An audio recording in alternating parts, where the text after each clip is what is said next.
اعوذ باللہ من الشیطان اللعین الرجیم بسم اللہ الرحمن الرحیم ان اللہ و ملائکتہ یصلون علی النبی یا ایھا الذین آمنوا صلوا علیہ وسلموا تسلیما۔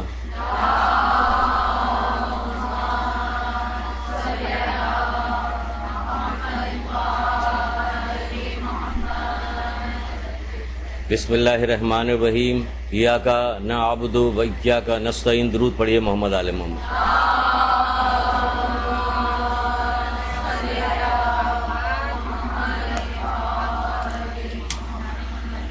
ماہ سیام کی آمد ہے، تو آج یہ سوچا ہے کہ کچھ ماہ سیام کے بارے میں کچھ گفتگو کی جائے۔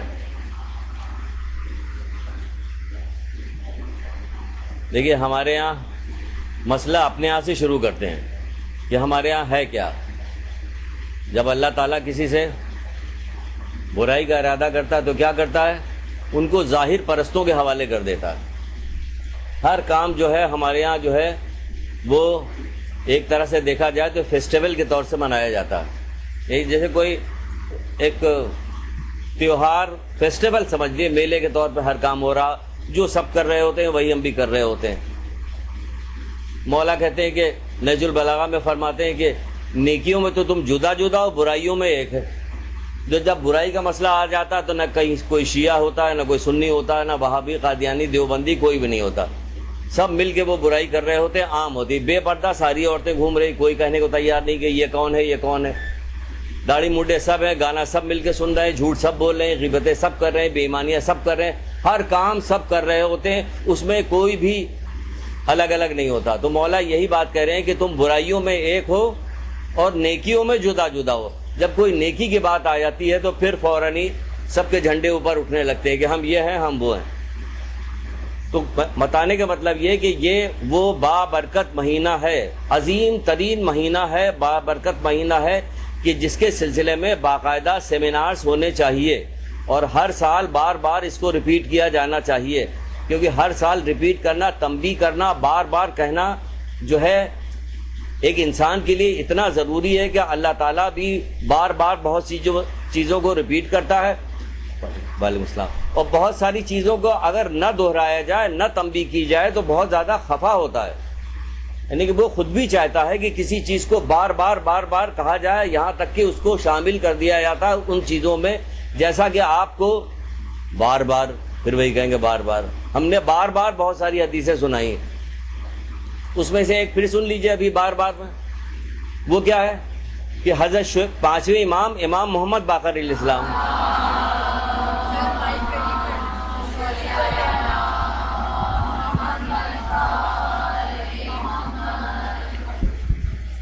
اس کو بھی کئی بار آپ کو بتایا میں نے کہ پانچویں امام ارشاد فرماتے ہیں، کئی کتابوں میں درج ہے، اس کو آپ دیکھ لیجئے گا، بہت ساری کتابوں میں۔ یہ کیا ہے کہ اللہ تعالیٰ حضرت شعیب سے کہتا ہے کہ میں تمہارے 60,000 نیکوکار پہ عذاب نازل کروں گا اور 40,000 بدکار پہ۔ تو آپ بتائیے کہ نیکوکار کی تعداد تو زیادہ ہے، اگر آج کے دور میں اس کو لے کے چلے آئیں تو 100 میں یا 1,00,000 کے اندر کتنے نیکوکار ملیں گے؟ کہ ڈھونڈنا پڑے گا کہ نیکوکار کہاں ہے۔ اچھا، یہ وہ نیکوکار ہے جس کو پروردگار کہہ رہا ہے نیکوکار، ہم آپ بھی نہیں کہ جس کی مرضی آئے جس کو کہہ دیا کہ نیکوکار، سب نیکوکار۔ آپ نے ہمیں بڑا شریف کہا، ہم نے آپ کو شریف کہہ دیا، بقول مولا کے بدلے میں ایک دوسرے کو یہ کہہ رہے ہوتے ہیں کہ ہم نے آپ کو کہا آپ بہت نیک ہیں، آپ نے ہمیں کہہ دیا ہم بہت نیک ہیں، تو یہ بدلہ اتار رہے ہیں ایک دوسرے سے۔ نہیں، وہاں پروردگار کہہ رہا کہ 60,000 نیکوکار پہ، تو یہ 60,000 نیکوکار پہ عذاب نازل کیوں کیا جائے گا؟ جب حضرت شعیب نے پوچھا کہ پروردگار نیکوکار پہ کیوں، تو یہی تو جواب آیا تھا کہ وہ برائی کرنے والوں کو پہ غضبناک نہیں ہوتے جو لوگ اللہ کی نافرمانی کرتے ہیں۔ یہاں غضبناک ہونا تو دور کی بات ہے، معاشرہ ماحول ہمارا ایسا بن گیا ہے کہ ہم بول نہیں سکتے، آپ کہیں کوئی نیکی کی بات کر نہیں سکتی ہیں آپ، مطلب عجیب و غریب طریقے کا ماحول آج کا بن گیا۔ حضرت شعیب کے زمانے کے بعد تو چھوڑ دیجئے، مطلب یہاں تو 100% لوگ گناہگار ہیں، اور کوئی اگر کوئی ایک نیکی کرتا ہے تو کوئی بول بھی نہیں سکتا، کسی کو یہ کہہ بھی نہیں سکتا، جبکہ یہ اتنا ضروری ہے کہ وہ نیکی کر رہے تھے ان کو بھی دفنایا جا رہا ہے، کہ ان پر بھی عذاب برابر سے نازل کیا جا رہا ہے، کہ کیوں نہیں بول رہے ہو؟ اللہ تعالیٰ اس بات کو پسند نہیں کرتا، خود غرضی والی عبادت اللہ تعالیٰ کو نہیں پسند ہے کہ آپ نے نیکی کر لی، آپ تو جنت پہ چلی جائیے گا. آپ نے حجاب کر لیا, آپ علم دین حاصل کر رہی ہیں, آپ نماز پڑھتی ہیں, روزہ رکھتی ہیں, سب کام کر لیا, اور باقی آپ سے متعلقہ جو لوگ ہیں وہ کچھ بھی نہیں کرتے. آپ نے کہا ہم سے کیا مطلب, ہم سے کیا مطلب, اللہ کا فضل ہے ہمارے اوپر تو ہم تو سب کچھ کرتے ہیں. اللہ تعالیٰ خود غرض لوگوں کی عبادت کو پسند نہیں کرتا. کوئی بھی نیکی خود غرضی والی اللہ تعالیٰ کو پسند نہیں ہے. ہمارے ہاں یہ اگر کہتے بھی ہیں تو لوگ ہمیں روکتے ہیں کہ کہتے ہیں اپنا اپنا کام کرو, ہر آدمی اپنی قبر میں جائے گا. تو یہ ان کے کہنے پہ ہمیں رکنا نہیں چاہیے کہ اگر وہ کہتے ہیں تو ہم رک جاتے ہیں. ایسا نہیں ہونا چاہیے ہمیں. اچھا اب زمانہ کیونکہ آگے بڑھ گیا, ترقی کر گیا, تو کیا ہوتا, اب نیکی کو پھیلانا ضروری نہیں کہ زبانی گفتگو آپ کریں. بہت سارے طریقہ کار دنیا کے اندر آ گئے ہیں. آپ اس کے ذریعے سے اس امر بالمعروف یعنی یہ نیکی پھیلانے میں آپ مدد لیجئے, اس سے مدد لیجئے. آپ کتابوں کے ذریعے سے مدد کر سکتی ہیں, سیڈیز کے ذریعے سے, کیسٹ کے ذریعے سے. بہت سارے ذرائع ہیں جن کے ذریعے سے آپ لوگوں کی مدد کر سکتے ہیں. تحفے تحائف دینے کی عید اور مختلف جو اوکیجنس آتے ہیں اس میں اتنا رواج بڑھ گیا ہے کہ آپ اس بہانے سے دے سکتی. ٹھیک ہے, لوگوں نے دیکھا کہ ایک جو ہے انویلپ آیا, لفافہ آیا ہوا, ایک بیگ آیا ہوا, اس کے اندر جو ہے یہ لوگ کتابیں, اب ان کو کہنے دیجیے کتاب پہنچ جائے گی, کام ہو جائے گا. یہ سمجھ لیجیے کتابیں پہنچ گئی خوبصورتی کے ساتھ, آپ کا کام ہو گیا, آپ نے اپنی ذمہ داری پوری کر دی اور یہ کام بھی ہو جاتا ہے. باہر سے آنے والوں میں یعنی اسلام آنے کے بعد رسول اللہ صلی اللہ علیہ وسلم کے گھرانے کو چھوڑ کر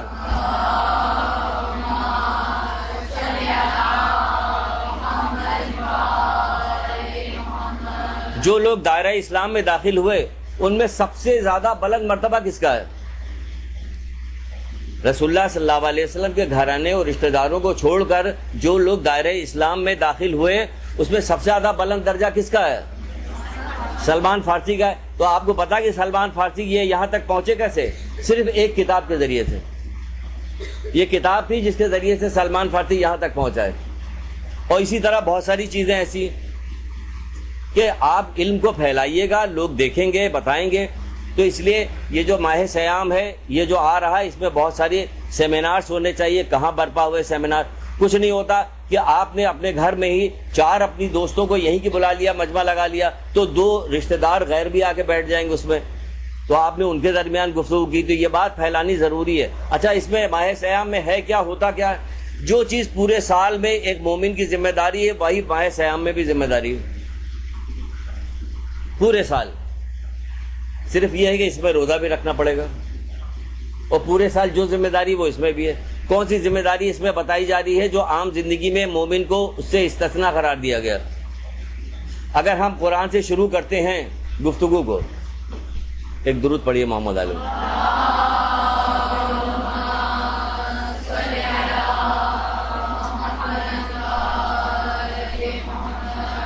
اگر ہم قرآن سے شروع کرتے تھے, ایک تھوڑا سا آپ کو بتا کے جلدی سے ہم اپنے موضوع پہ آتے ہیں, لیکن یہ تمہیدی گفتگو کرنا بہت ضروری ہے. اگر قرآن سے شروع کرتے تو قرآن یہی کہتا ہے کہ متقین کے لیے ہدایت کی کتاب ہے. دیکھیے اس میں بھی وہی تقویٰ آ گیا. رمضان میں بھی یہی کہا جا رہا ہے کہ روزہ رکھو تاکہ متقی ہو جاؤ. تو آپ دیکھیے قرآن سے اگر ہم شروع کریں تو قرآن بھی یہ کہہ رہا ہے کہ متقین کے لیے ہدایت کی کتاب ہے. رسول اللہ بھی یہی کہہ رہے ہیں کہ قرآن تمہیں برائی سے روک رہا تو تمہیں پڑھتے رہو, جب تمہیں برائی سے نہ روکے تو گویا تم نے. حدیث یاد ہونی چاہیے سب, ہاں برابر سے سب ایک ساتھ آواز آنی چاہیے حدیث کی. حدیث یاد ہونی چاہیے. حدیثوں کو چھپائیے مت, حدیثوں کو یاد کیجئے, رٹیے اس کو. اس میں نورانیت ہے, آپ کو اس سے فائدہ پہنچائے گا, آپ کی نسلوں کو فائدہ پہنچے گا. جب تک قرآن تمہیں برائی سے روکے تم اسے پڑھتے رہو, اور جب تم وہ برائی سے نہ روک سکے تو گویا تم نے قرآن نہیں پڑھا. پھر وہی آ گیا جو قرآن نے کہا کہ تاکہ تم تقویٰ اختیار کو, متقین کے لیے ہدایت کی کتاب ہے یہ قرآن. اچھا اب اس سے آگے بڑھتے تو آئیے نماز کے اوپر آ جاتے. نماز کیا کہتی ہے؟ پھر آ گئی اس میں شک نہیں کہ نماز تم کو بے حیائی بری باتوں سے باز رکھتی ہے. پھر وہی تقویٰ آ گیا اس کے اندر. ہو رہا کہ نہیں ہو رہا؟ جس کی نماز اسے بے حیائی بری باتوں سے باز نہیں رکھتی, ایسی نماز اسے اللہ سے قریب کرنے کے بجائے اللہ سے دور کر دیتی ہے. ہو رہا کہ تو نماز. اب اگر نماز کے بعد روزے پہ آ جائے تو جس طرح پچھلی امتوں پہ روزے فرض کیے گئے تم پر روزے فرض کیے, تاکہ تم ایک ہر چیز کی ایک غرض بتائی جا رہی ہے. تقویٰ اختیار کرو اور صادقین کے ساتھ ہو جاؤ, سچوں کے ساتھ ہو جاؤ. کب؟ تقویٰ اختیار کرنے کے بعد. یہاں سچوں کے ساتھ کرنے کے بعد کہ محمد آل محمد سے ہم لوگ ماننے والے ہیں, ہر گناہ کی چھٹی دلائی جاتی ہے. قرآن یہ کہہ رہا ہے کہ تقویٰ اختیار کرو اور صادقین کے ساتھ ہو جاؤ. ہمیں چھٹی دلائی جا رہی ہے. آپ لوگوں پہ مت جائیے, معاشرے پر رہ جائیے. زمانہ جیسے جیسے آگے بڑھے گا ویسے ویسے خراب ہوتا جائے گا. اللہ کے رسول کہتے ہیں کہ قیامت تو بدترین لوگوں پہ واقع ہوگی, تو ہمیں ان سے اپنے آپ کو بچانا ہے. ہمیں ان لوگوں سے اپنے آپ کو نکال کے الگ لے کے جانا. آخر یہ 40,000 بدکار تھے تو 60,000 نیکوکار تھے. اللہ تعالیٰ نے بھی تو کہا کہ نیکوکار. ابھی ان کے ساتھ کیا ہوگا کیا نہیں ہوگا بعد میں دیکھا جائے گا. بخشے جائیں گے نہیں بخشے جائیں گے, کیا ہوگا. ابھی عذاب نازل ہوا کیا نہیں ہوا. بہت سارے لوگوں پہ عذاب نازل ہوا. جب قیامت برپا ہوگی تو بہت سارے لوگوں, جنت والے جنت پہ جا رہے ہوں گے, دوزخ والے دوزخ میں جا رہے ہوں گے, اور کچھ لوگ اعراف پہ کھڑے ہوں گے. تو آخر میں کوئی لوگ آئیں گے وہاں پہ, اور آنے کے بعد پوچھیں گے بھائی تم کون لوگ ہو جو یہاں پہ کھڑے ہوئے. آپ سمجھیے کہ ایک دن 50,000 سال کا ہوگا. قیامت کا ایک دن 50,000 سال کا ہوگا, اور جنت والے جنت میں جا رہے ہیں, دوزخ والے دوزخ میں جا رہے ہیں. تو پھر کتنا وقت گزر گیا, اور یہ لوگ کھڑے ہوئے تو پوچھا جائے گا تم کون لوگ ہو, تم یہاں کیا کر رہے ہو. وہ کہیں گے ہم شہداء ہیں. کہیں گے ہم شہداء ہیں. کہ تم شہداء تو یہاں کیا کر رہے ہو. پھر اصل میں ہم والدین کے نافرمان تھے. والدین کے نافرمان تھے تو ان کو اتنے دن تک یہاں کھڑا رہنا. بعد میں اللہ تعالیٰ اپنی رحمت سے بخش دے گا. تو ہمیں کیا پتا کہ ان لوگوں کے ساتھ بھی اللہ تعالیٰ کون سا رحم کرے کیا کرے. تو ہمیں تو اپنا کام کرنا. تو دیکھیے یہاں پہ چاہے آپ نماز پڑھیے, روزہ رکھیے, قرآن پڑھیے, اہل بیت کے ساتھ ہو جائیے, یہاں تک کہ کہا جاتا ہے کہ اللہ تعالیٰ تو بس متقین کے ہی عمل کو قبول کرتا ہے. قرآن جو کہتا ہے انجام بخیر تو بس پرہیزگاروں کا ہی ہے, متقین کا ہی. یعنی ہر کام جو ہے وہ تقوی کی بنیاد پہ ہی چلے گا. تقویٰ سب سے زیادہ چھوڑا جا رہا, سب سے زیادہ مشکل سمجھا جا رہا. یہ پورا جو ماہ سیام آ رہا ہے اس میں بھی یہی چیز بتائی جا رہی ہے کہ روزہ رکھو تاکہ تم متقی ہو جاؤ. اس کے باوجود روزہ رکھو تاکہ تم متقی ہو جاؤ. جب تاکہ متقی ہو جائے تو سال بھر ہمیں تقویٰ چاہیے, سال بھر ہمیں ہر کام میں تقوی. لیکن اس کے بعد الگ سے بہت ساری چیزوں کا تذکرہ کیا جاتا ہے. کتنی حدیثیں ماہ سیام میں روزہ رکھنے والوں کو تنبیہن ان کو کہا جاتا ہے, وصیت کی جاتی ہے, نصیحت کی جاتی ہے کہ تم نے روزہ رکھا تو کیا کرنا ہے کیا نہیں کرنا. اس میں سے کچھ حدیثیں ابھی آپ کو سنائیں گے, بتائیں گے, تاکہ آپ کی یادداشت ہو جائے اور آپ کو شوق بھی پیدا ہو. شوق بھی ہو, خوف بھی ہو, اور امید بھی ہو. شوق اس بات کا ہوگا کہ ہمیں اس کا ثواب ملے گا. خوف اس بات کا ہوگا کہ کہیں ایسا نہ ہو کہ یہ مہینہ گزر جائے اور ہم اپنے آپ کو بخشش نہ کروا سکے. بدبخت کہا ہے اللہ کے رسول نے ایسے لوگوں کو. یہ مہینہ پانے کے بعد بھی اگر کوئی آدمی اپنی بخشش نہ کروا سکے تو کیا ہے کہ وہ بد نصیب ہے, بدبخت ہے وہ. تو خوف اس بات کا ہونا چاہیے اور شوق اس بات کا ہونا چاہیے کہ اس میں اللہ تعالیٰ نے ہمیں کتنا زیادہ, یہ اس مہینے میں سال بھر اس مہینے میں تقوی کی ٹریننگ دی جاتی ہے. تقوی کی ٹریننگ کے لیے ہوتا کیا کہ ہمارے پاس فرض کر دیے گئے کہ روزہ رکھو, اور جب روزہ رکھا تو بتا دیا گیا تمہیں یہ کرنا ہے. تو اب جتنی نیکیاں کرنا ہے وہ سب ہماری پریکٹس میں جا رہی ہے کہ ایک مہینے تک مسلسل اگر ہم اس کی پریکٹس کرتے رہیں گے مسلسل, تو پھر کیا ہوگا کہ ایک مہینہ گزرنے کے بعد ہم اس کے عادی ہو جائیں گے. جب اس کے عادی ہو جائیں گے تو بہت سارے گناہ ہم سے چھوٹ جائیں گے, بہت ساری نیکیاں انجام دیتے رہیں گے. ہم اس کے عادی کہاں ہوتے ہیں. اگر آپ اپنا معاشرہ دیکھیں, جب تک معاشرہ نہیں دیکھیں گے جہاں ہم رہتے ہیں تب تک ہم احتیاط نہیں کر سکتے. اگر لاوالی پن سے کسی جنگل سے ہم گزر رہے ہوں گے اور جہاں کانٹے دار جھاڑیاں ہوں گی تو پھر کیا ہوگا, ہمارے کپڑے تو تار تار ہوتے چلے جائیں گے. ہمیں ہر طرف دیکھنا ہوگا, احتیاط کرنا ہوگا اور احتیاط کے ساتھ چلنا ہوگا. ہمیں اپنے معاشرے میں دیکھتے جب عید کا دن آتا تو کیا ہوتا, کہاں کا تقویٰ, کہاں کا روزہ, کہاں کی ساری چیزیں. کہ وہ تو عید کا کیا دن, ماہ سیام میں ہی نہیں نظر آتا. ابھی سے بڑے بڑے بورڈ 30x20 کے بورڈ لگے ہیں, عید کلیکشن. ارے ابھی تو رمضان ہی نہیں شروع ہوا بھائی, عید کلیکشن کہاں سے آ گیا. بے پردہ عورتیں, فیشن والی وہ دیا جا رہا. تو جو کمزور ذہن کے لوگ ہوتے ہیں اسے دیکھ دیکھ کے اسی طرف مرغوب ہوتے ہیں, اسی طرف جاتے ہیں. وہ مولا خود بھی تو کہتے ہیں کہ دنیا کی چمک دمک کمزور عقلوں کو بگاڑ دیتی ہے.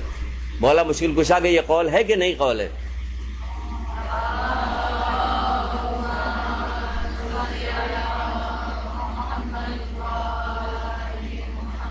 دنیا کی چمک دھمک کمزور عقلوں کو بگاڑ دیتی ہے.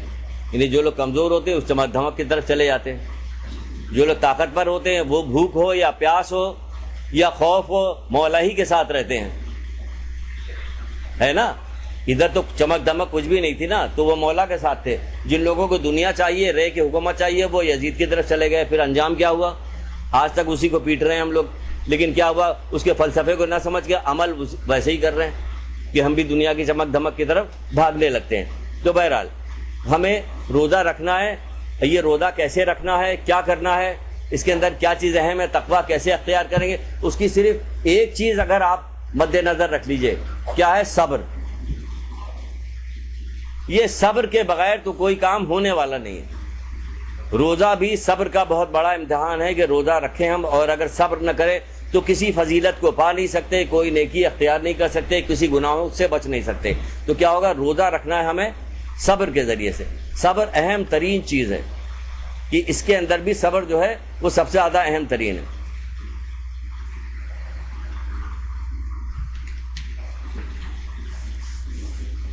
جس میں سے ایک روایت ہے صبر کے سلسلے میں کہ فرماتے ہیں اللہ کے رسول کہ صبر کے بارے میں فرماتے ہیں دین کا بہترین مددگار صبر ہے۔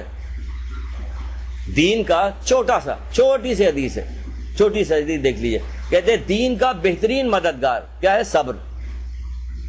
صبر جو ہے وہ دین کا بہترین مددگار ہے، ہر مسئلے میں صبر۔ یہ شہید تو تھے، اگر انہوں نے ماں باپ کی نافرمانی نہ کی ہوتی، صبر کیا ہوتا تو کہا جائے ماں باپ تمہارے اچھے ہوں یا برے ہوں ان کی اطاعت کرو، تو ضرور اچھے برے دونوں لفظ استعمال کیا۔ تو یہ برے ہیں تو کیا ہوا؟ وہ ہمیں تنگ کرے، پریشان۔ ہم اگر صبر کرتے کیا ہوتا؟ اعلیٰ مقام ملتا ہم، کیونکہ اللہ تعالیٰ کا حکم اچھے ہو یا برے ان کی اطاعت کرو۔ تو کیا پہلی چیز کیا چیز آتی ہے؟ صبر۔ اچھا، کلام پاک میں بھی روزے کو صبر سے کہا گیا ہے، صبر اور صلات سے سہارا پکڑو۔ تو علماء نے کہا کہ یہ صبر کیا چیز ہے؟ کہ یہ روزہ ہے، روزہ رکھنا صبر ہے۔ یعنی کہ کلام پاک میں بھی، قرآن میں بھی روزے کو صبر کا نام بھی دیا گیا ہے۔ تو یہ ساری چیزیں ایسی ہیں کہ ہمیں بنیادی چیز یہ ہے کہ صبر۔ اب جتنی نیکیاں ہم آپ کو گنوائیں گے اس میں سب کا تعلق صبر سے ہوگا، کیونکہ روزے کے عالم میں دیکھتے ہیں کہ ادھر رمضان شروع ہوا، بعض ممالک میں کہا جاتا ہے کہ ایران وغیرہ میں، جیسے کچھ کتابیں ہم نے پڑھی اس پہ دیکھا تو کہا جاتا ہے کہ ایران میں گناہوں کی شرح اور جرائم میں کمی واقع ہو جاتی ہے ماہ سیام میں۔ ہمارے یہاں کیا ہوتا؟ بڑھ جاتا، الٹا کام ہوتا۔ آپ دیکھ لیجئے کہ پہلی رمضان سے لڑائی جھگڑا زیادہ شروع ہونے لگتا ہے۔ ابھی پہلی رمضان ہے، بسوں میں اور ادھر ادھر ٹریفک کے اندر آپ دیکھیے کہ لڑائی جھگڑا زیادہ شروع ہوا تھا۔ پہلے ہی روزہ ابھی شروع ہوا ہے اور ان سے برداشت نہیں ہو رہا، جبکہ افطاری اتنی کھاتے ہیں کہ جس کے اوپر امتحان ہے، اور سحری اتنی کر چکے ہوتے ہیں کہ 3 دن اگر ان کو کھانا نہ دیا جائے تو ضرورت نہیں پڑے گی، جبکہ دونوں چیزیں منع کی جا رہی ہے۔ رمضان میں کہا جا رہا کہ عام دنوں سے کم کھاؤ، یہاں عام دنوں سے بہت زیادہ کھایا جاتا ہے۔ کہ روزے کے فلسفے میں ایک صحت کی بھی تو ہے کہ صحت و تندرستی، تمہیں بہت ساری بیماریوں سے نجات بھی ملے گی روزہ رکھنے سے۔ تو یہاں اتنا کھایا جاتا کہ بیماریوں سے نجات تو کیا ملے گی، مزید بیماریاں بڑھ جاتی ہیں چکنی چیزیں اور دوسری چیزیں کھا کھا کے۔ تو ماہ سیام میں کیا کہا گیا کہ روزہ رکھو، یہ اس کے لیے تمہیں کیا کام کرنا پڑے گا؟ صبر کرنا پڑے گا۔ بہرحال اچھا، اس کا فائدہ اتنا ہے اس رمضان میں جو کہا جاتا ہے کہ یہ برکت کا مہینہ، رحمت کا مہینہ، مغفرت کا مہینہ، دعا کا مہینہ، تلاوت قرآن کا مہینہ، یہ کہا جاتا ہے۔ اتنی چیزیں گنائی گئی کہ ان تمام چیزوں کا مہینہ۔ تو بھئی دعا ہم عام دنوں میں بھی کرتے ہیں، تلاوت قرآن عام دنوں میں بھی پڑھتے ہیں، اللہ تعالیٰ سے برکت اور رحمت عام دنوں میں بھی مانگتے ہیں، لیکن یہ خاص وہ مہینہ ہے جو اللہ تعالیٰ کا مہینہ کہا جاتا ہے۔ اللہ تعالیٰ نے شوق دلایا اپنے بندوں سے، ماں باپ سے 70 گنا زیادہ محبت کرنے والا ہے، تو اس نے شوق بھی دلایا، اس مہینوں کو اس نے رکھ دیا کہ ہم ہر چیز کو کئی گنا زیادہ کر دیں گے تاکہ لوگ آئیں، زیادہ سے زیادہ آئیں۔ جیسے کہا جاتا ہے سیل، گرینڈ سیل لکھا ہوا، اب کیا ہے؟ شوق دلایا جا رہا ہے لوگوں کہ زیادہ زیادہ آئیں۔ تو یہاں جو سیل کیا جا رہا ہے، گرینڈ سیل دکھایا جا رہا ہے زیادہ، وہ کیا کرتے ہیں؟ اپنی جعلی اور خراب اور جو چیزیں خراب ہوتی ان کو نکالنا ہوتا ہے۔ اللہ تعالیٰ ایسا نہیں کر رہا ہوتا۔ اگر وہ شوق دلا کے یہاں بلا رہا ہوتا تو آپ کی ہر چیز، یہاں تک کہ روزے میں، روزہ رکھنے میں آپ کی سانس تک کا تو حساب لیا جاتا ہے، اس تک کا تو ثواب آپ کو دیا جائے گا۔ اب ذرا حساب لگائیے کہ دن بھر میں کتنی سانس لیتی ہیں آپ، خود سوچئے کہ ہمارا سانس لینا جو ہے، سانس لے رہے ہیں اس تک کا ثواب پر، تو یہ اس سے زیادہ شوق اور کیا دلایا جائے گا؟ سانس تک تم سو رہے ہو تو کہا جا رہا ہے، تو روزے کے عالم میں سو گیا تو یہ بھی عبادت، اس کو بھی عبادت کہا گیا۔ سب حدیث آپ کو لکھوائیں گے، ابھی ہم یوں ہی بتا رہے ہیں آپ کو، اس تک کو عبادت کا سانس لینا۔ تو ہم سانس عام دنوں میں بھی لیتے ہیں، قرآن عام دنوں میں بھی پڑھتے ہیں، دعائیں عام دنوں میں بھی کرتے ہیں، لیکن اس مہینے میں شوق دلانے کے لیے پروردگار نے کیا کہا کہ اس مہینے میں مسلسل یہ کام کرو۔ کبھی آپ نے قرآن پڑھا، کبھی نہیں پڑھا، کبھی آپ نے دعائیں کی، کبھی نہیں کی آپ نے، جبکہ دعا اتنی بڑی فضیلت ہے کہ شیطان سے بچنے کے لیے اگر کہا جاتا، بعض جگہ پہ کہیں پہ ہم روایت پڑھ رہے تھے اس میں تھا کہ شیطان آخری زمانے میں شیطان سے بچنے کے لیے کیا کام کیا جائے کہ کثرت کے ساتھ دعائیں کرو. شیطان سے بچنے، اس کے چنگل سے آزادی کے لیے کیا کرو؟ کثرت کے ساتھ دعا کرو. دعا ہماری تو بس چند سیکنڈ کی ہوتی ہے، کچھ رٹی پیٹی دعائیں ہوتی ہیں، بس مسلسل دعائیں پڑھو. یہ دعائیں جو ہیں ہمارے ایمان کو بلند کرتی ہے، ہمارے مضبوط تقوی کو مضبوط کرتی ہے، شوق دلاتی ہیں، اللہ سے محبت پیدا کراتی ہیں، نیکیوں میں اضافہ کرواتی ہیں. یہ دعا یہی وجہ ہے کہ جب چھٹے امام سے پوچھا گیا تھا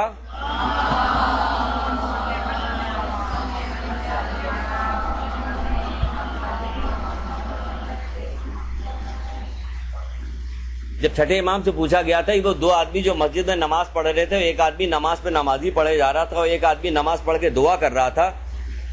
تو چھٹے امام سے پوچھا گیا مولا دونوں میں سے کون بہتر ہے؟ تو مولا نے کیا کہا کہ دونوں بہتر ہے. کہ مولا زیادہ بہتر کون ہے؟ کہ جو دعائیں کر رہا ہے. اتنی اہم ترین چیز ہے یہ دعا. تو بہرحال اس مہینے میں دعائیں بھی کثرت کے ساتھ کیجیے، دعا کیجیے، قرآن پڑھیے اور دوسرے کام انجام دیجیے. اور لوگوں کو بھی بتائیے، لوگوں سے بھی کہیے، منع کیجیے، لوگوں کو برے کام سے منع کیجیے، نیکی کا فائدہ انہیں بتائیے. جو کچھ نیکی کا فائدہ آپ کو بتایا جائے گا اس میں آپ بتائیے. ایک مقام پر اصول کافی میں رسول خدا صلی اللہ علیہ وآلہ وسلم کی روایت ہے.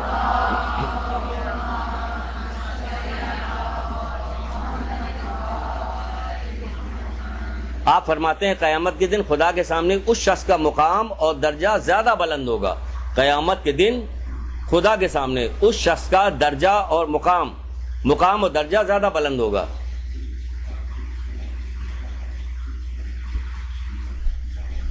جس نے لوگوں کو نصیحت کرنے میں زیادہ سرگرمی دکھائی ہوگی. جس نے لوگوں کو نصیحت کرنے میں زیادہ سرگرمی دکھائی ہوگی.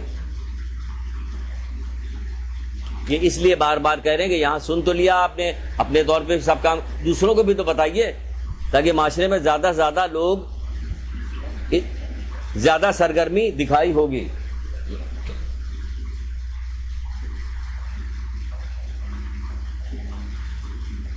پھر امام جعفر صادق علیہ السلام بد دو روایت اس کی لکھی ہے. پھر ہم اپنے موضوع پہ آ رہے ہیں. تمہیں خلق خدا کو نصیحت کرنی چاہیے.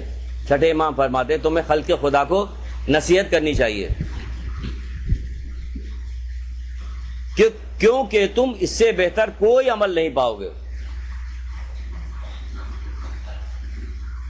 کیونکہ تم اس سے بہتر کوئی عمل نہیں پاؤ گے.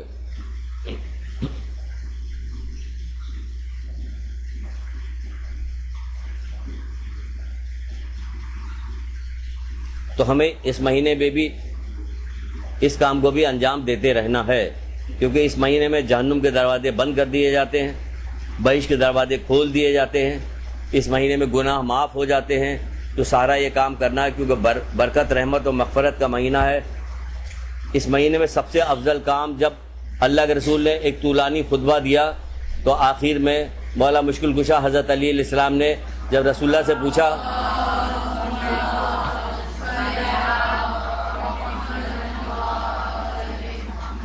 کہ اے اللہ کے رسول اس مہینے میں سب سے بہتر کام کون سا ہے؟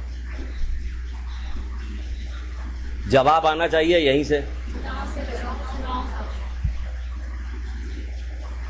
اس مہینے میں سب سے، اگر کچھ بھی نہ بیان کیا جائے، جو مولا سے محبت کرنے والے لوگ ہیں، نعرے لگانے والے لوگ ہیں، ہر جگہ اسٹیکر اور ان کے ہر چیزیں لگی رہتی، بڑی محبت کرتے ہیں. اگر سچ مچ محبت کرتے ہوتے اور سمجھ بھی رہے ہوتے کہ ہمیں محبت کا کیا تقاضا ہے، کیا کرنا چاہیے، تو پورے ماہ سیام کے لیے یہ ایک جملہ کافی تھا رسول اللہ نے جو حضرت علی علیہ السلام سے کہا بس اس مہینے میں سب سے. تو آپ کون ایسا بندہ ہوگا جو کسی مقام پر کوئی کام سب سے بہتر نہیں کرنا چاہے گا؟ اگر آپ کو چھوٹ دے دی جائے کہ آپ کی بیٹی کی شادی ہے، خیر بیٹی کی شادی بہت دور کی بات ہے، ابھی یہ سب کہہ کے تو آپ کو رنجیدہ کر رہے ہیں. آپ کی شادی ہے اور آپ جائیے سونار کی دکان پہ کسی جویلری والے کے یہاں جائیے اور کہہ دیا تمہیں اجازت ہے جو سب سے بہتر تمہیں لگے لے لو، پوری اجازت ہے، تمہیں کچھ نہیں کرنا پڑے، سب سے بہتر لے لو اس میں. تو آپ کیا کیجیے گا؟ ہلکا پھلکا سے اٹھا کے ایک پتلی سی باریک سے چین لے کے چلا بس ٹھیک ہے. میں ایسا نہیں کیجیے گا، کھنگال ڈالیے کہ پوری دکان اس کی تب جا کے سب سے بہترین چیز ہوگی وہ لے کے آئیے گا. اور ہر جگہ یہی آپ کام کرتی ہیں. پیسہ مجبور کرتا ہے, ورنہ دل تو آپ کا یہی چاہتا ہے کہ ہر چیز میں سب سے بہترین چیز خریدی جائے. اور یہاں کہا جا رہا, آپ کے اختیار میں دیا جا رہا کہ اللہ کے رسول سے پوچھ رہے ہیں, اے اللہ کے رسول اس مہینے میں سب سے بہتر کام کیا ہے؟ تو وہ بتا رہے گناہوں سے بچنا. یہ تو آپ کے اختیار میں کہ گناہوں سے بچنا, لیکن آپ اس میں سب سے بہتر کام کرنے کو تیار نہیں ہیں. یہاں بھی تو سب سے بہتر کام کیجئے کہ گناہوں سے بچیے. اب کون کون سا گناہ ہے, کس سے بچنا ہے, کیا ہے, وہ ابھی آگے چل کے بتاتے ہیں کہ کون کون سے گناہ کیا کرنا.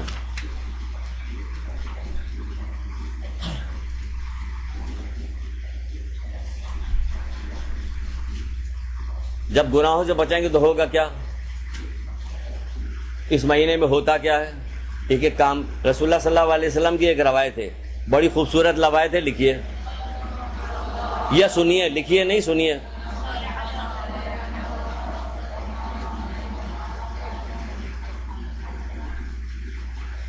یہ ہے, ایسا لگ رہا ہے جیسے آج روزہ ہے سب کا, آج ہی سے شروع ہو گیا.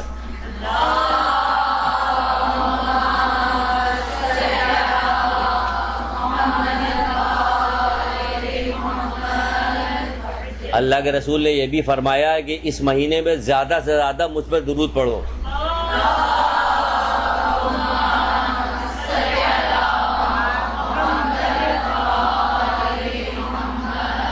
آپ بھی سوچ لیجئے کہ ہم ماہ سیام میں کیا کیا کام کریں گے. آپ کو ایک لسٹ بنانی چاہیے کہ ہمیں یہ کام کرنا ہو, اس میں درود کو بھی شامل کیجئے گا, کیونکہ اس میں کیا کہا گیا, زیادہ سے زیادہ درود پڑھو مجھ پہ. اب عام دنوں میں تو ایک تسبیح پڑھتی تھی یا 2 تسبیح پڑھتی تھی, آپ اس میں اضافہ کر دیجیے گا, نہیں ہم 3 تسبیح پڑھیں گے. کچن کے اندر موجود ہے تب بھی آپ تسبیح پڑھتی رہیے, ہاتھ میں تسبیح آپ پڑھ رہی, کوئی دیکھے گا تو وہ بھی پڑھنے لگے گا, یا آپ کی شاید کوئی کسی کے سمجھ میں آ جائے تو وہ مدد کر دے آپ کی, ورنہ آپ سے تو صرف وہیں رکھا جائے گا آپ کو. تو اللہ کے رسول سے کیا فرماتے ہیں, کیا میں تمہیں وہ چیز بتاؤں کہ اگر تم اسے انجام دو, کیا میں تمہیں وہ چیز بتاؤں کہ اگر تم اسے انجام دو تو شیطان تم سے اتنی دور ہو جائے گا جتنا مشرق و مغرب میں فاصلہ ہے. شیطان تم سے اتنا دور ہو جائے گا جتنا مشرق اور مغرب میں فاصلہ ہے.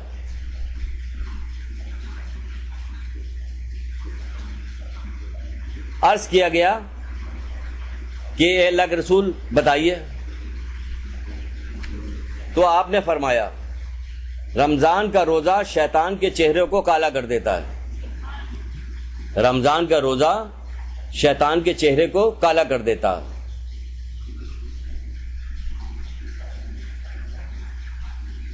کیا ہوا, رمضان کا روزہ رکھیں گے تو کیا ہو جائے گا, ان تمام شرائطوں کے ساتھ کہ جو شرائطیں بتائی گئی ہیں. روزہ تو ہر فرد رکھتا ہے. اگر معاشرے میں نکل کے پوچھے تب جو 2-4 آپ کو حدیثیں کہ لوگوں کو نیکی کی بات بتاؤ, لوگوں کو نیکی کی بات بتاؤ جو ہم بتا رہے تھے, تو آپ سوچئے گا کہ یہ ماہ سیام کی تیاریاں یا اس کے سلسلے میں گفتگو کر یہ بار بار کیوں بتا رہے ہیں. تو اس کے بتانے کی یہی وجہ ہے کہ اگر آپ جا کے کسی سے پوچھیے گا کہ روزہ کون نہیں رکھتا ہے, اگر ان پوری شرائطوں کے ساتھ روزہ رکھا جا رہا ہوتا تو پوری شرائطیں پوچھے تو کسی کو بھی نہیں پتا. غیبتیں سب کر رہے ہوتے ہیں, غصہ ہر آدمی کر رہا ہوتا, گالیاں ویسے ہی بکی جا رہی ہوتی, بے پردہ عورت ویسے ہی گھوم رہی ہوتی ہے, ہر وہ کام, بلکہ غم غصہ تو عام دنوں سے زیادہ بڑھ جاتا ہے, چیخ پکار بڑھ جاتی ہے, سارا کام جو ہو جاتا ہے. تو وہ روزہ اگر ان شرائطوں کے ساتھ اس کی اہمیت کو مد نظر رکھتے ہوئے کیا جا رہا ہوتا تو پھر کیا ہوتا. کڑے کی تو اہمیت ہے کہ چادر سے یا دوپٹے, چادر کون اوڑھتا, تو دوپٹے سے ایسے کر لیا جاتا ہے کہ اس جگہ سے گزر رہے ہیں تو کوئی چھین نہ لے, اتار نہ لے, گاڑی میں گاڑی کے نیچے ڈال دیا جاتا ہے کہ آج کل جو ہے زیورات چھین لیے جاتے ہیں. اس کی اہمیت ہے, ایک کڑے کی اہمیت ہے, سونے کی اہمیت ہے, روزے کی اہمیت نہیں کہ اس کی شرائط کو پوری معلوم نہیں. اگر شرائط معلوم ہوتی تو اللہ کے رسول جو بات کہہ رہے ہیں وہ صحیح ہوگی کہ صحیح نہیں ہوگی؟ ممکن نہیں کہ صحیح نہ ہو, کیونکہ قرآن چیلنج کر رہا ہے کہ تمام جن و انس مل جاؤ ایک جگہ جمع ہو گئے, ایک آئے تو تم بنا کے لاؤ, تو تم نہیں لا سکتے. تو پھر کیا ہوگا, نہیں لا سکتے پھر بھی اڑے رہو گے تو جہنم کی آگ کے لیے تیار ہو جاؤ. تو اللہ کے رسول تو کچھ کہتا ہی نہیں مگر وہ جو کہ اللہ کی طرف سے نہ آ رہی ہو. تو وہ کہہ رہے ہیں کہ کیا میں تمہیں ایسی کوئی چیز نہ بتاؤں کہ جس کی وجہ شیطان تم سے اتنا دور ہو جائے جتنا مشرق اور مغرب میں فاصلہ اتنا دور ہو جائے. تو وہ کیا چیز بتا رہے کہ ماہ سیام کا روزہ, ماہ سیام کا روزہ یہاں سب رکھتے ہیں, تو ایسا لگتا ہے کہ شیطان جو ہے کئی گنا زیادہ چپٹ گیا اس کے اوپر، وہ جبکہ دور ہو جانا چاہیے. شیطان باندھ دیا زنجیروں. یہ کہاں شیطان زنجیروں سے باندھا جا رہا؟ ہمیں تو معاشرے میں اپنے نہیں نظر آتا کہ شیطان زنجیروں سے باندھ دیا گیا. وہ اللہ تعالیٰ کہہ رہا ہے کہ باندھ دیا گیا تو واقعی باندھ دیا گیا تو، لیکن ہوتا کیا؟ ہمیں شیطان بنا کے گیا ہوتا ہے نا،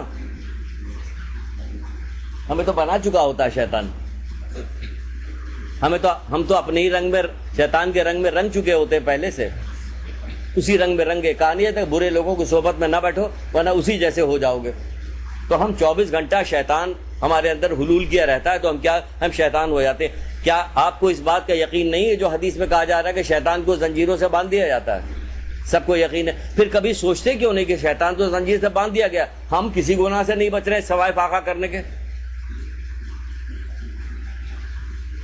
فاقہ کرنے کے روزہ تو ہمارا نہیں ہو رہا، تو بھوکے پیاسے رہنے صبح سے شام تک روزہ تو کہیں نہیں. ویسے ہی چوری چماری ہو رہی ہے، ویسے ہی موبائل چھینے جا رہے ہوتے، ویسے ہی ڈکیتیاں ہو رہی ہوتی، ویسے ہی سارے برے کام ہو رہے ہوتے پورے معاشرے میں. ہو رہے ہوتے کہ نہیں ہو رہے ہوتے؟ کون سا ایسا برا کام ہے جو آپ کہیے کہ بند ہو جا؟ اپنا معاشرہ چھوڑ کے سب کو ترابیاں پڑھی جا رہی ہوتی، کتنی دیر تک قرآن پڑھا جاتا ہوتا، نمازیں پڑھی جا رہی، کثرت ہوتی ہے، اتنے قدم قدم پہ مسجدیں ہیں ہمارے شہر کے اندر، ہمارے ملک کے اندر قدم. اس کے باوجود کوئی گراؤنڈ ایسا نہیں ہوتا جو بھرا نہ ہوتا ہو نمازیوں سے. تو یہ تو وہ کہہ رہے ہیں کہ شیطان تو تم سے مشرق مغرب کے ساتھ دور ہو. یہاں تو دور نہیں ہو رہا، کیونکہ ہم پورے زندگی کیا کرتے ہیں اور برائی کو برائی نہیں جانتے، اس لیے ہمیشہ برے ہی رہتے ہیں. نہ کوئی نصیحت کی جاتی ہے، نہ کوئی برائی سے روکا جاتا، کچھ بھی نہیں کیا جاتا. فرقہ واریت ہو رہی ہوتی ہے اور کچھ بھی نہیں ہو رہا ہوتا. تو کیا کہا جا رہا ہے کہ اتنا فاصلہ اتنا. تو آپ اپنا روزہ رکھتے وقت غور کیجئے گا کہ شیطان آپ سے دور ہوا یا نہیں دور ہوا، یا آپ کو اپنے جیسا بنا کے چلا گیا. اب اس کو ضرورت نہیں. اب آپ عید والے دن آئے گا اور آ کے کیا کرے گا؟ جو باقی تھوڑا بہت بھی جو کچھ بچ گیا ہے وہ عید والے دن سب لے جائے گا. جتنی نیکیاں رہ گئی وہ عید والے دن لے. جو خواتین، جو بچیاں جو ہیں، ہم دیکھتے ہیں جو حجاب کرتی ہیں عید والے دن وہ بھی اسی حجاب کے ساتھ میک اپ بھی کیے رہتی ہیں. اسی حجاب کے ساتھ میک اپ ہوتا کہ آج عید کا تو دن ہے، تو آج عید کا دن ہے تو کیا کرنا ہے؟ آج عید کے دن اپنی ساری نیکیاں گنوانا ہے؟ نہیں گنوانا. آج عید کا دن ہے، احتیاط کیجیے گا. عید کے دن بھی احتیاط کیجیے گا کہ نہیں ہماری پورے مہینے کی محنت جو ہے اکارت نہ ہونے پائے. اللہ کے رسول ایک جگہ فرماتے ہیں روزے دار ہر وقت عبادت میں رہتا ہے بشرطے کہ وہ غیبت نہ کرے، خواہ بستر پہ لیٹا ہی ہو. روزے دار ہر وقت عبادت میں رہتا ہے بشرطے کہ وہ غیبت نہ کرے. اکیلی حدیث صرف آئی ہے غیبت کے متعلق. دیکھیے غیبت کے سلسلے میں یہ بات آ رہی ہے. پورے سال آپ کو مختلف درسوں میں غیبت کے خلاف گفتگو کی جاتی ہے، لیکن یہاں روزے کے سلسلے میں جو اللہ کے رسول روایت بیان کر رہے ہیں وہ کہہ رہے ہیں کہ یہ روزے دار جو ہر وقت عبادت میں رہتا ہے بشرطے کہ وہ غیبت نہ کرے، چاہے وہ بستری بھی کیوں نہ لیٹا ہو تب بھی اس کی عبادت میں گزر رہی ہے. اس مہینے کا ثواب قرآن پڑھنے کے دیکھیے کیا، اگر قل واللہ احد 3 دفعہ پڑھی جائے تو کیا ہوگا؟ ایک قرآن پڑھنے کا ثواب ہے. اور اس میں کیا کہا جا رہا؟ ایک آیت جو ہے پورے قرآن پڑھنے کا ثواب دلوا رہی ہے. کیا دل میں کوئی شوق ایسا پیدا ہوتا ہے کہ ہم کتنی پورا قرآن ختم کیجیے گا تو کیا ثواب ملے گا آپ کا؟ بعض ہمارے علماء ایسے ہیں جو کہ ہر روز ایک قرآن ختم کرتے ہیں ماہ سیام میں، ہر روز ایک قرآن. بتائیے آپ، ہر روز. ہمارے یہاں کیا سکھایا گیا کہ قرآن اگر آپ ماہ سیام میں شروع کرتی ہیں تو اس کو ماہ سیام میں ہی ختم کرنا، ورنہ بڑا گناہ ملے گا. کس طرح روکا گیا ہمیں قرآن پڑھنے سے؟ روکا کیسے گیا؟ کیونکہ پرانے زمانے میں عورتیں بیچاری جو تھیں وہ ان کا کوئی اتنا زیادہ کام کاج تو تھا نہیں، حالانکہ زندگی کے طریقہ کار سارے کے سارے یہی تھے. اس کے باوجود ان کے پاس اتنا، یہاں ساری سہولتیں موجود ہونے کے بعد وقت کی کمی ہے. ساری سہولت ہے، کوئی کام آپ کو نہیں کرنا پڑتا اپنے ہاتھ سے. ساری سہولتیں ہونے کے بعد وقت کی کمی ہے آپ کے پاس، آپ قرآن نہیں پڑھتی. تو کہا جا رہا ہے قرآن ختم کیجئے. ایک آیت پڑھیے گا تو اب 6666 آیتیں پڑھیے گا تو اتنے قرآن کا ثواب ملا کہ نہیں ملا؟ یعنی ایک قرآن، اچھا ثواب تو ملا، اور ہر سورہ پڑھنے کا ثواب جو لکھا ہوا درج ہے وہ الگ آپ کو ملا. اگر آپ نے کہیں قل واللہ احد ایک تسبیح پڑھ ڈالی تو آپ بھی سوچیں کہ کتنا ثواب آپ کو ملے گا. آسانیاں تلاش کیجئے کہ یہ ثواب ہم حاصل کر لیں کسی نہ کسی طرح سے. ہم نے تو 3 دفعہ قل واللہ احد پڑھا تو ہم کو ثواب مل گیا، ایک قرآن پڑھنے کا ثواب ملا. اگر ہم نے پوری ایک تسبیح پڑھ ڈالی تو کیا ہوا؟ اور ایک تسبیح کیوں پڑھیے؟ زیادہ زیادہ وقت لگائیے قرآن پڑھنے میں، زیادہ زیادہ وقت لگائیے، زیادہ نفع حاصل کرنے میں زیادہ وقت لگائیے۔ صبح سے نکل کے بینک میں کام کرنے کے لیے جب جاتی ہیں تو کیا ہوتا ہے؟ صبح سے نکل کے گئی، 8 بجے نکل کے جاتی ہیں اور 8 ہی بجے واپس آتی ہیں، کیا پیسے ملیں گے؟ ثواب۔ تو یہاں بھی تو ثواب مل رہا ہے آپ کو، وہاں کا پیسہ کچھ پتہ نہیں کہ وہاں سے لانے کے بعد کتنا بجلی کا بل زیادہ آ گیا اور کیا ہو گیا کیا نہیں ہوگا، ضائع جاتا ہے۔ یہ اللہ تعالیٰ کا ثواب ضائع ہونے والوں میں سے نہیں ہے، یہ نہیں ضائع ہوگا۔ تو اس میں زیادہ سے زیادہ اس کو حاصل کرنے کی کوشش کیجئے کہ آپ زیادہ سے زیادہ قرآن کو پڑھتی جائیے۔ اور قل واللہ احد کی ایک اور بھی ثواب بتایا گیا ہے کہ آیت اللہ شوستری ہیں، جعفر شوستری، وہ فرماتے ہیں کہ اگر کوئی ایک دفعہ سوتے وقت قل واللہ احد پڑھ لے گا تو اس کے 50 سال کے گناہ معاف کر دیے جائیں گے۔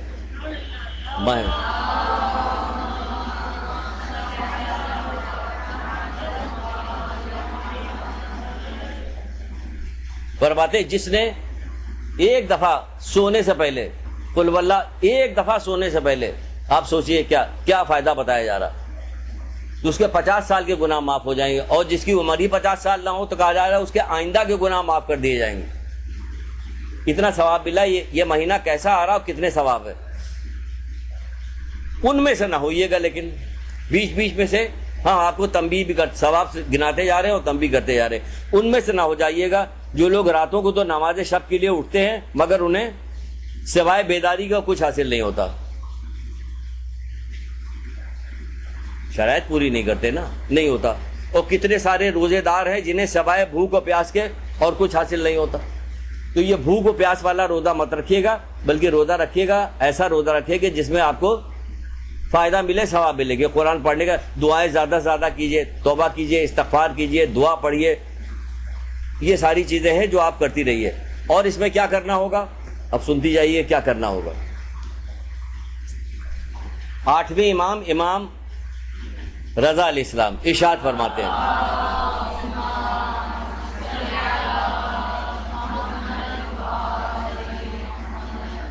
کیا ارشاد فرماتے ہیں؟ آپ فرماتے ہیں کہ خداوند ماہ رمضان مبارک میں نیک کام قبول کرتا ہے اور گناہوں کو بخشتا ہے۔ جو اس مہینے میں قرآن کی ایک آیت کی تلاوت کرے گا اس سے دوسرے مہینوں میں قرآن کی ختم کرنے کے برابر اجر ملے گا۔ ٹھیک ہے نا، یہاں تک آ گئے آپ۔ اس کے بعد اگر کسی مومن کو چہرے کو دیکھ کر مسکراہٹ لائے، کسی مومن کے چہرے کو دیکھ کر مسکراہٹ لائے تو کیا ہوگا؟ اس کے لیے ہوگا، اس کو خوش کرے گا تو قیامت کے دن وہ مومن اس کے لیے مسکراہٹ کے اسباب فراہم کرے گا اور اس کو خوش کرے گا اور اس کو بہشت کی بشارت دے گا۔ کیا؟ مومن کو خوش کرنے کے لیے۔ جب آپ کسی مومن کو خوش کیجئے گا ماہ سیام میں تو یہ فائدہ ہوگا کہ قیامت کے دن وہ آپ کو خوش کرے گا اور جنت کی بشارت آپ کو دے گا۔ اور ایسے بھی آپ کو پتا ہے کہ مومن کو خوش کرنے کا ثواب کتنا زیادہ ہے۔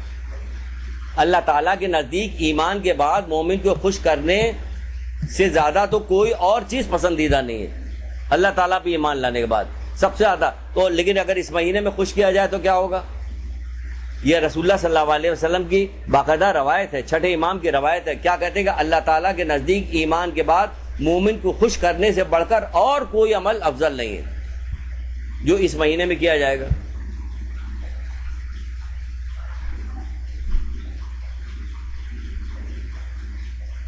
لکھ لیا؟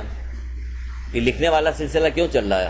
ہم بھی ایسے ہیں کہ ہم ہر دفعہ کہتے ہیں لکھ لیا اور بعد میں اعتراض بھی کرتے ہیں کہ لکھنے والا سلسلہ کیوں چل رہا۔ چاہتے ہیں کہ کسی طرح سے اب یہاں سے جائیے گا، کیسٹ لیجیے گا، پھر اسے یاد کیجیے گا یا لکھیے گا تو وقت لگے گا، پتہ چلا 15 رمضان تو گزر گئی اور اس کے بعد تو اب بازار جانا، بازار کے چکر لگانا ہے، تو اس لیے بول دیتے ہیں کہ لکھ لیا۔ تو کیا اللہ تعالیٰ کے نزدیک ایمان کے بعد مومن کو خوش کرنے سے بڑھ کر اور کوئی عمل افضل نہیں ہے، چھٹے امام فرماتے ہیں۔ تو یہ کیا چیز بتا رہے ہیں وہ کہ مومن کو خوش کرے، ایک قرآن کی آیت پڑھنے کو کہہ رہے ہیں، پھر کہہ رہے ہیں مومن کو خوش کرے، مسکراہٹ لائے، پھر وہ کہہ رہے ہیں کہ اگر کوئی شخص اس مہینے میں کسی مومن کو مدد کرے، اگر کوئی شخص اس مہینے میں یعنی ماہ سیام میں کسی مومن کی مدد کرے تو قیامت کے دن پل صراط پر اس کی مدد کرے گا، تو وہ قیامت کے دن پل صراط پر اس کی مدد کرے گا، جس دن تمام قدم لرز رہے ہوں گے، مدد کرے، مومن کی مدد کرے اس مہینے میں۔ بہانے سے مدد کیجیے. والدین کو یاد کیجیے اس مہینے میں. عید پہ اگر آپ کے والدین ہوتے تو ان کے لیے کپڑے بنواتے, سب چیزیں کیجیے. پہلے ہی سے مومن کے لیے لے جا کے کسی مومن کو کچھ کپڑے لتے ان کے دے کے آئیے, مدد کر دیجیے. اس مہینے میں سحری اور افطار کے بعد بہت ساری چیزوں کی ضرورت ہوتی ہے. بہت سارے مومن ایسے بیچارے ہوتے ہیں جن کی بھی دل چاہتا ہے کہ وہ ماہ سیام میں اچھی چیزیں کچھ کھائیں, تقویت والی چیزیں کچھ کھائیں. تو آپ جا کے سحری اور افطار کے نام سے کچھ مومن کے نہ بھی نام لیجیے, اپنی عزیز رشتہ دار, بہنیں, بھائی یا کوئی اور بھی عزیز رشتہ دار ہو, اس کی کسی نہ کسی بہانے سے اس مہینے مدد کر دیجیے. تو کہتے ہیں اللہ کے رسول کہتے ہیں, جب کسی نے کہا اللہ رسول ہماری تو اتنی استطاعت نہیں, تو اللہ کے رسول نے کہا ایک گھونٹ پانی سے, ایک ٹکڑے سے ہی مدد کر دو. یعنی اتنا ثواب ہے اس مہینے میں کہ ایک گھونٹ پانی سے, ایک ٹکڑے سے ہی مدد کر دو. یعنی ضائع نہ جانے دو یہ والا مہینہ کسی طرح سے. تو ہمیں بہترین مہینہ آیا, بہترین موقع ہمیں مل رہا. آپ اپنی تمام ضرورتوں کو جو سمجھ سکتی کہ نہیں اس کے نہ ہونے سے کوئی فرق نہیں پڑے گا, لیکن اتنا بڑا ثواب نکل جائے گا, اتنا بڑا فائدہ نکل جائے گا اس مہینے کے گزر جانے کے بعد. پھر پتہ نہیں اگلے سال کیا ہوتا ہے اور کیا نہیں ہوتا. تو اس لیے اسی مہینے میں مدد کرنا ہے, مومن کی مدد کرنا. کسی نہ کسی بہانے سے جائیے گا, مومن کی مدد کیجیے گا. پھر جبکہ مدد کرنے کا فائدہ عام دنوں میں بھی اتنا ہی بتایا گیا, لیکن اس مہینے میں مدد کا ثواب زیادہ بتایا گیا. اللہ کے رسول کہتے ہیں کہ میرے نزدیک کسی مومن کی مدد کرنا ایک مہینہ روزہ رکھنے اور مسجد الحرام میں اعتکاف میں بیٹھنے سے زیادہ پسندیدہ ہے.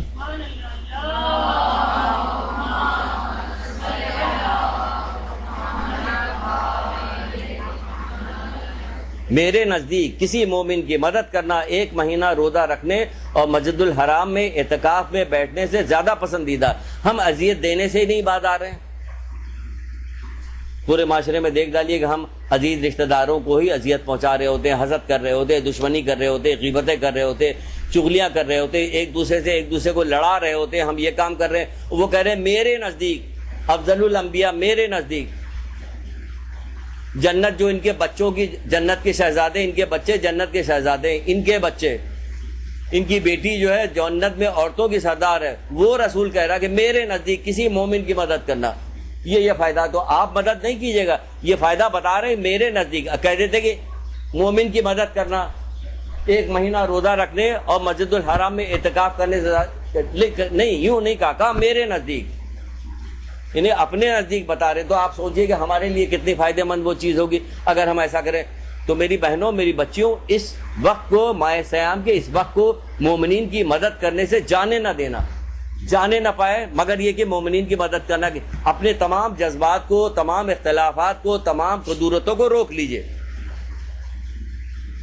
ایک سے ایک اکڑنے والے, ایک سے ایک مغرور, دولت مند اور صاحب حیثیت والے لوگ جو ہوتے ہیں, جب ان کو کوئی ضرورت پیش آتی ہے نا تو ڈاکٹروں کے سامنے, وکیلوں کے سامنے اور دوسرے لوگوں کے سامنے ہاتھ جوڑ رہے ہوتے, خوشامدیں کر رہے ہوتے. کیوں کہ ان کے اپنے بیٹے کا یا اپنی ذاتی علاج کرانا ہوتا, یا کسی مسئلے میں گرفتار ہو گئے, اس مسئلے سے ان کو چھڑانا ہوتا, تو خوشامدیں نہیں کر رہے ہوتے. جتنا پیسہ مانگا جا رہا ہوتا وہ پیسے دے رہے ہوتے, سب کام کر رہے ہوتے. تو آپ بھی اپنی انا پرستی کو, اپنی قدورتوں کو, اپنی تمام چیزوں کو چھوڑ دیجیے. اس وقت ان کو شرم و حیا نہیں آ رہی ہوتی, جبکہ کتنے اکڑنے والے لوگ ہوتے ہیں. وہ ناک میں مکھی کو نہیں بیٹھنے دیتے, جس طرح اینٹ رہے ہوتے ہیں. لیکن جب اس قسم کی کوئی مصیبت آ جاتی ہے تو کیا ہوتا, تو کس طرح خوشامد کر رہے ہوتے, کس طرح پیسہ بہا رہے ہوتے پانی کی طرح کہ ان کی مصیبت ٹل جائے ان سے. تو آپ بتائیے کہ آپ کو اتنا زیادہ ثواب ملنے والا ہے, اتنا زیادہ ثواب ملنے والا ہے, تو آپ کسی انا, کسی قدورت, کسی اور چیز کو مت لائیے. بالکل اس مسئلے میں کہیے کہ پھر کچھ بھی نہیں.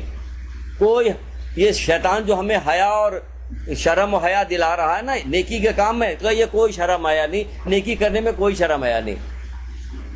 یہ کیا کہا جا رہا, اللہ کی مدد, اللہ کی اطاعت کیجئے, دو اور شرم دلانے والوں سے گھبرائیے مت. کہ کوئی شرم دلا رہا, شیطان آپ کو بہکا رہا, نفس آپ کو روک رہا, نہیں, اس پہ مت آئیے. بلکہ کیا کیجئے, جو کہا جا رہا کہ مدد کیجئے تو کیجئے مدد. بہرحال آگے بڑھتے ہیں. تو قیامت کے دن پل صراط پر سے اس کی مدد کرے گا, اور جس دن تمام قدم لڑکا رہا. اگر کوئی شخص اپنے غصے کو قابو پائے, چوتھی چیز بتائیے اس میں, کہ اگر کوئی شخص اپنے غصے کو قابو پائے تو قیامت کے دن اس پر سے اپنے غصے کو, یعنی اللہ تعالیٰ اس پر سے قیامت کے دن اس پر سے اپنے غصے کو اور غضب کو ہٹا لے گا.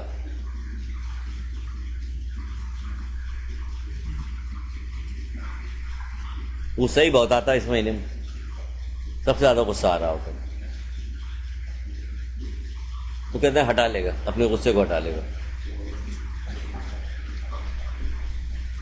کسی نے آ کے اللہ کے رسول سے کہا کہ اے اللہ کے رسول، کہ میں اللہ کے غضب اور اس کی ناراضگی سے محفوظ رہنا چاہتا ہوں، اس کے لیے کیا کروں؟ اللہ کے غضب اور اس کی ناراضگی سے محفوظ رہنا چاہتا ہوں، یعنی بچنا چاہتا ہوں، تو میں کیا کروں؟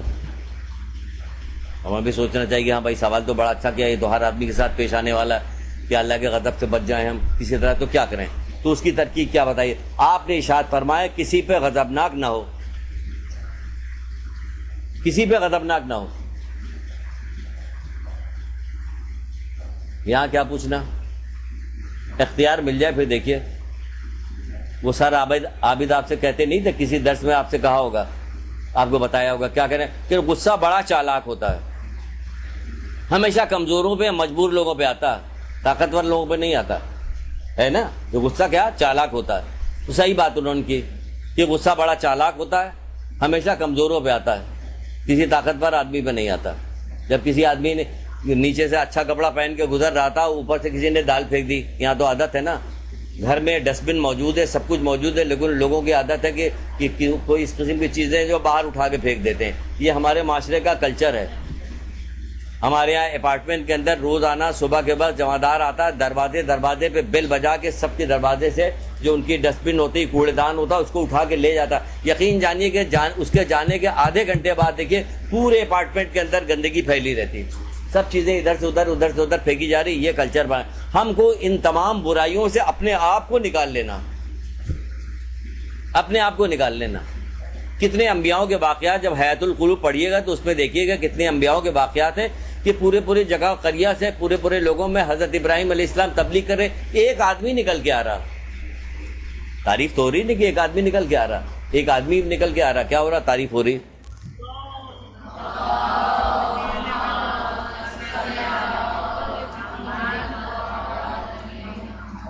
تعریف ہمیشہ باقی رہتی ہے۔ آپ کے کانوں میں وہ بات پڑھے نہ پڑھے، جب قیامت برپا ہوگی تو آپ کو معلوم ہو جائے گا۔ سورہ یاسین آپ پڑھتی رہتی، اس میں دیکھتی رہتی ہیں۔ جب شہر کے کونے سے ایک شخص بھاگتا ہوا آیا، اس نے کہا کہ اے لوگوں تمہیں کیا ہو گیا ہے؟ یہ انبیاء تم سے کوئی اجرت نہیں لیتے، ہے نا؟ حمایت کر رہا تھا کس بات کی؟ امر بالمعروف اور نہی عن المنکر کی حمایت کر رہا تھا، یہی ہو رہا تھا۔ تو کیا کیا؟ اسے لوگوں نے قتل کر دیا۔ جب قتل کر دیا تو اس نے کہا، اور اللہ تعالیٰ نے اسے جنت پہ پہنچا دیا، تو اس نے کیا کہا؟ کاش میرے قوم کے لوگوں کو معلوم ہوتا کہ پروردگار نے مجھے کن لوگوں کے ساتھ ہے۔ پڑھا ہوا ہے نا۔ مطلب کیا نکلا؟ مطلب نکلا کہ سارا انعام یہی مت دیکھیے کہ جنت ملے گی فوراً حوریں یہاں نظر آنے لگے، اگل بغل غلمان آپ کے گرد گھومنے لگے، تب یہ کہا جا رہا ہے مومن کی تو تعریف کی گئی کہ وہ کیا کام کرتا کہ غیب پر ایمان لاتا ہے۔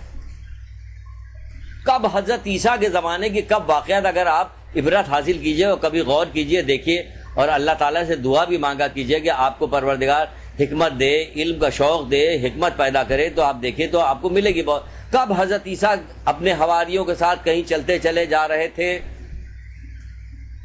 ایک قبر کے پاس سے گزرے تو تیزی کے ساتھ نکل گئے، ٹھیک ہے، پھر جب دوبارہ لوٹے تو وہاں رک گئے، تو جب ان کے صحابیوں نے پوچھا، حواریوں نے پوچھا کہ پہلے تو آپ بڑی تیزی سے گئے تھے، اب کیا ہو گیا؟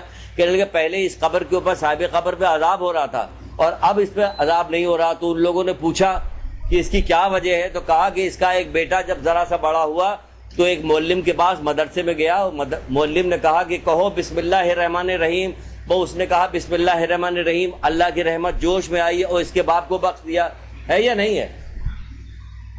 کئی ہزار کئی لاکھ کتابوں میں یہ ایک واقعہ نقل کیا جا چکا ہے کہ نہیں نقل کیا جا؟ کتنے مدرسین نے اپنے درس میں یہ والی بات بتائی کہ نہیں؟ ایک اس آدمی کا نام تو کہیں بھی نہیں درج ہے کہ کس نے کہا تھا کہ کہو بسم اللہ الرحمن الرحیم۔ لیکن آپ دیکھیے ابھی جو سر عابد کی جو کتاب آئی ہے اولاد کی تربیت کے سنن، اس میں یہ واقعہ درج ہے۔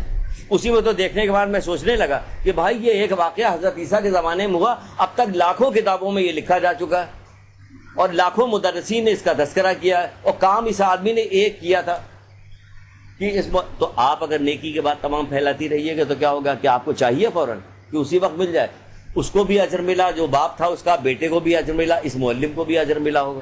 تو نیکی کو اس طرح سے پھیلاتی رہیے، آگے کی طرف بڑھاتی رہیے، کیونکہ اگر اللہ کے غضب و ناراضگی سے اپنے آپ کو بچائیے۔ تو تو بچنے کے لیے کیا کام کرنے کا؟ اپنے غصے کو ضبط کرنا پڑے گا. وہ جو کوڑا کرکٹ کی بات کر رہے تھے، وہ جا رہا تھا ادھر سے کسی نے دال پھینکی، اس کے کپڑے پہ گر گئے. بہت زور سے چیخا، وہ چلائے نیچے آؤ نیچے آؤ. ظاہر غصہ اسے آ رہا تھا نیچے آؤ. جو آدمی اتر کے آیا وہ اتنا لہیم شہیم تھا کہ یہ دیکھ کے سٹپٹا گئے کہ آپ کیا کریں. غصہ انہوں نے غصہ ضبط کر لیا اپنا.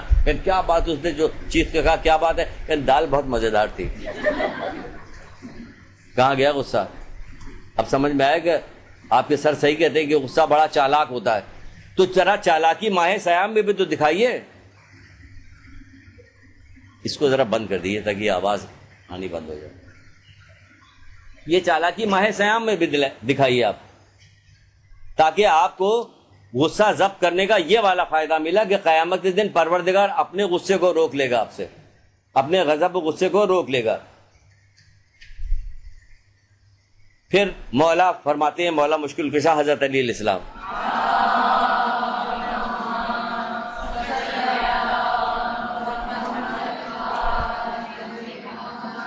آپ کہتے ہیں جس شخص پہ غصہ اور خواہشات غالب آ جائیں اس کا شمار جانوروں میں ہوتا ہے. اسی بہانے سے غصے سے بچ جائیے. اس مہینے میں آپ پریکٹس شروع کیجئے گا اور غصے سے بچ جائیے گا، پورے سال بچی رہیے گا. ورنہ شمار کس کا کریں؟ جانوروں میں شمار ہوتا ہے اس کا. جس شخص پہ غصہ اور خواہشات غالب آ جائیں اس کا شمار جانوروں میں ہوتا ہے، مولا فرما رہے.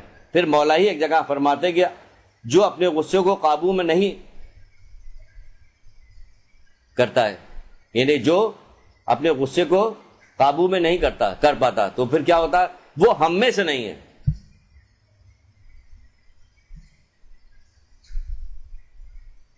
تو ماہ سیام میں یہ بھی کوشش کیجیے گا کہ غصہ نہ کیجیے. ڈریے اللہ سے. آپ کو اتنی ساری نیکیاں دے رہا ہے، اتنا سارا فائدہ اس مہینے میں دے رہا ہے، تو جو بھی آپ کو فائدہ پہنچاتا ہے آدمی اس کی خوشامد کرتا ہے، ڈرتا ہے اس سے کہ ہماری کوئی ایسی بات نہ ہونے پائے کہ جس کی وجہ سے وہ ناراض ہو جائے.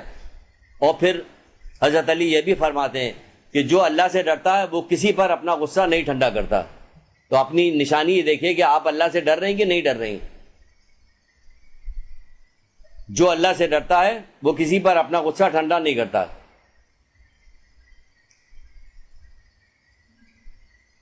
پھر 8ویں امام ارشاد فرماتا ہے آگے 5ویں چیز کہ اگر کسی مظلوم کی مدد کرے اس مہینے میں، کیا ہوگا؟ اگر کسی مظلوم کی مدد کرے تو خدا دنیا میں اس کے دشمنوں کے خلاف مدد کرے گا.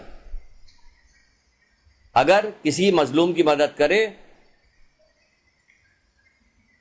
تو اللہ تعالی دنیا میں اس کی اور اس کے دشمنوں کے خلاف مدد کرے گا. اس کے دشمنوں کے خلاف مدد کرے گا اور قیامت کے دن بھی اس کی مدد کرے گا.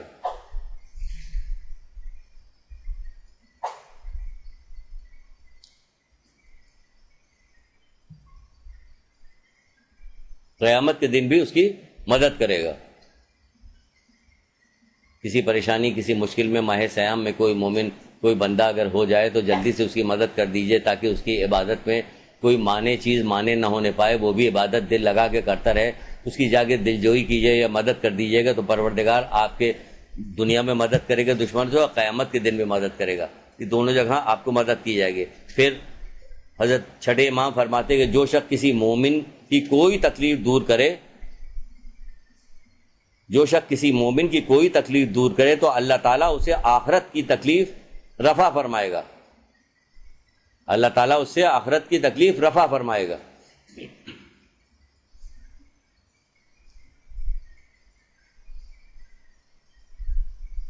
اور وہ قبر سے ٹھنڈے کلیجے کے ساتھ باہر نکلے گا.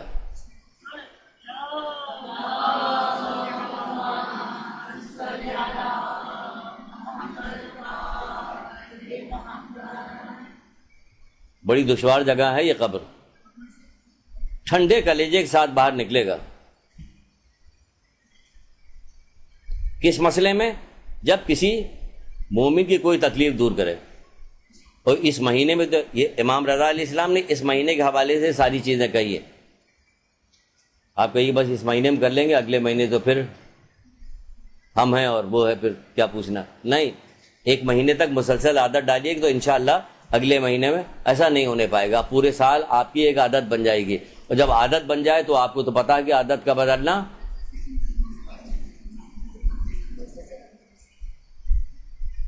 جب دلہن نئی نہیں آتی تو بہت کم بولتی ہے نا، ہوتا ہے نا ایسا کہ بڑی چپ چپ ساس سمجھ رہی ہوتی بیچارے، نندے گھر والے سمجھ بخام، لیکن زیادہ پرانی ہو جاتی ہے تو بس اسی کی آواز آتی ہے، وہ کسی کی نہیں آتی ہے نا، ہوتا ہے نا. تو یہ تو بھائی پرانی کلاس ہے، اس میں جب پوچھتے تو اتنا شرمائے ہوئے دبی ہوئی زبان میں کیوں بات کی جاتی. جب آپ کو حدیث پوری یاد ہے تو دھڑ سے کہہ دیجیے اس کو، تو اچھا لگتا ہے، بہت اچھا لگتا ہے کہ حدیث کو اتنے سارے لوگ ایک ساتھ کہہ رہے ہیں. کہاں دنیا کے اندر اس وقت رواج رہ گیا ہے کہ ایک ساتھ اگر کوئی چیز پوچھی جائے تو ایک ساتھ بہت سارے لوگوں نے اس کا ایک ساتھ جواب دے دیا، کورس میں حدیث سنا دی. ایسا کہاں ہوتا ہے؟ تو جب آپ کو پتا ہے کہ عادت کا بدلنا کسی ختم تو معجز کم نہیں، تو اگر ایک مہینے یہ عادت پڑ جائے گی تو پھر اب نہیں بدلی جائے گی، پھر ہم ہمیشہ مدد کرتے رہیں گے. تو پھر ہوگا کیا؟ اللہ تعالیٰ ہماری تکلیف کو دور کرے گا آخرت میں، اور قبر سے ہم ٹھنڈے کلیجے کے ساتھ باہر آئیں گے. یعنی قبر میں ہمیں راحت تھی اور سامنے بھی ہمیں راحت ہی راحت ہی آرام ہی آرام ہے، کیونکہ ہمارے ساتھ وہ مثالی جسم قبر میں موجود ہے. سنا ہوا ہے نا آپ نے وہ مثالی جسم. اسی مدد مومن کی مدد ہی کرنے کے سلسلے میں تو مثالی جسم کی بات بتائی گئی کہ وہ مثالی جسم آپ کے قبر میں بھی آپ کی تنہائی اور وحشت کو دور کر رہا ہوگا، قیامت کے دن بھی آپ کی تنہائی اور وحشت کو دور کرے گا، یہاں تک کہ بہلاتا پھسلاتا ہوا میدان قیامت سے اور طول سرا سے اور میزان سے نکالتا ہوا آپ کے جنت کے دروازے تک لے کے جائے گا اور کہے گا جنت تمہیں مبارک ہو. پھر جب وہ صاحب قبر پوچھے گا کہ تم ہو کون جو تم ہر جگہ سے ہمیں وحشت سے ہمیں بچاتے ہوئے، دل بہلاتے ہوئے، ہمیں پریشانیوں سے نجات دلاتے ہوئے یہاں تک لے کے آئے ہو، خوشخبری دی، تم ہو کون؟ کہ ہم تمہاری وہ نیکی ہے جو تم دنیا میں لوگوں کے ساتھ کیا کرتے تھے. تو یہ نیکی کی عادت ڈالیے، اس بہانے سے کی جا رہی ہے نیکی کی عادت ڈالیے. ورنہ ہوگا کیا؟ آپ نے ویسے ہی روزہ رکھنا شروع کر دیا، جیسے رکھتی تو مہلت کہتے ہیں، روزہ رکھنے والے کتنے تھوڑے ہیں ان میں سے نہ ہو جائیے گا. روزہ رکھنے والے کتنے تھوڑے ہیں اور بھوکے رہنے والے بہت زیادہ ہیں. تو بھوکے رہنے والوں میں سے مت بنیے گا، آپ روزہ رکھنے والوں میں سے بن جائیے گا. تو جب اچھی روزہ رکھنے والوں میں سے آپ بنیے گا تو ہوگا کیا؟ کتنی فائدے کی چیز جو ہے ماہ سیام میں آپ کو مل گئی. فرشتے آپ کے حق میں آفتار تک دعا کرتے ہیں.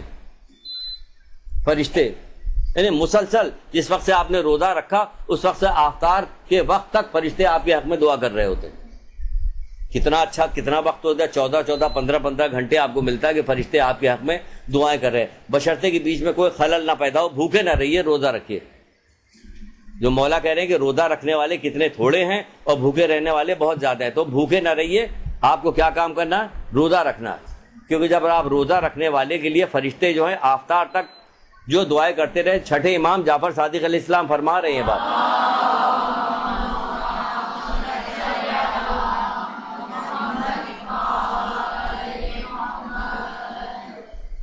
کہہ رہے ہیں کہ چھٹے امام فرماتے ہیں کہ روزہ رکھنے والے کے لیے فرشتے آفتار تک دعا کرتے رہتے ہیں. تو یہ والا روزہ رکھیے گا. ان دونوں حدیثوں کو یاد رکھیے گا ساتھ ساتھ، مولا مشکل کشا کی حدیث اور چھٹے امام کی حدیث. کہ مولا مشکل کشا کہتے ہیں کہ روزہ رکھنے والے کتنے تھوڑے ہیں. آپ روزہ رکھیے گا، بھوکی نہ رہیے گا. کیونکہ جب آپ روزہ رکھیے گا تو پھر کیا ہوگا؟ فرشتے آپ کے حق میں آفتار تک دعا کر رہے ہوتے ہیں. اور آفتار کے وقت تو ویسے ہی دعا مانگنے کی فضیلت بتائی گئی. جب کسی نے مرزا صادق حسن صاحب سے کسی نے پوچھا تھا کہ کوئی ایسی دعا ہمیں بتائیے کہ جو کہ فوراً ہماری دعا قبول ہو جائے، کوئی ایسا طریقہ بتائیے. کہ بھائی ایک ہی فوری والی تو ایک ہی چیز ہوتی ہے کہ گولی مارو فوراً اثر دکھاتی ہے، گولی فوراً اثر دکھاتی ہے اور تو کوئی اثر اتنی تیزی کے ساتھ اثر دکھاتی نہیں. اس کے بعد انہوں نے ایک طریقہ بتایا فوری، کہتے فوری جیسے گولی اثر کرتی ایسے ہی ایک طریقہ ہے.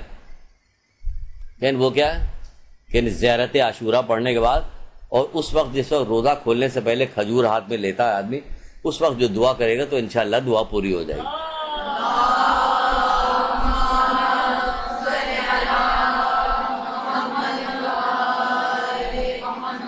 کتنا بہترین موقع ہے کہ پورا ایک مہینے ماہ سیام کو ہم کو مل رہا ہے. کتنا بہترین موقع. اگر کسی بچی کو، کسی کو بھی آپ لوگوں میں سے اتنا وقت مل جائے کہ روزہ کھولنے سے پہلے 10 منٹ پہلے آپ نے یہ پڑھا بھی، اور وہ تو شب جمعہ کو کہہ رہا تھا، اب ہمیں ماہ سیام آ گیا، یہاں تو ہر دن جو ہے تمام سال کے تمام دنوں سے کتنا زیادہ افضل ہے. ہر دن اپنی ایک فضیلت، الگ فضیلت رکھتا ہے. ماہ سیام کی فضیلتوں میں سے ہر دن کی جو فضیلت بتائی گئی ہے، یقین جانے کہ کتنے بھی سمجھدار کتنے بھی عقل مند آدمی کو بٹھا کے پورے 30 دن کی جو الگ الگ فائدہ بتا دیا، اس کے وہم و گمان میں کہے گا میں معاف ہو رہا ہوں، مجھے سمجھ میں کچھ نہیں آ رہا۔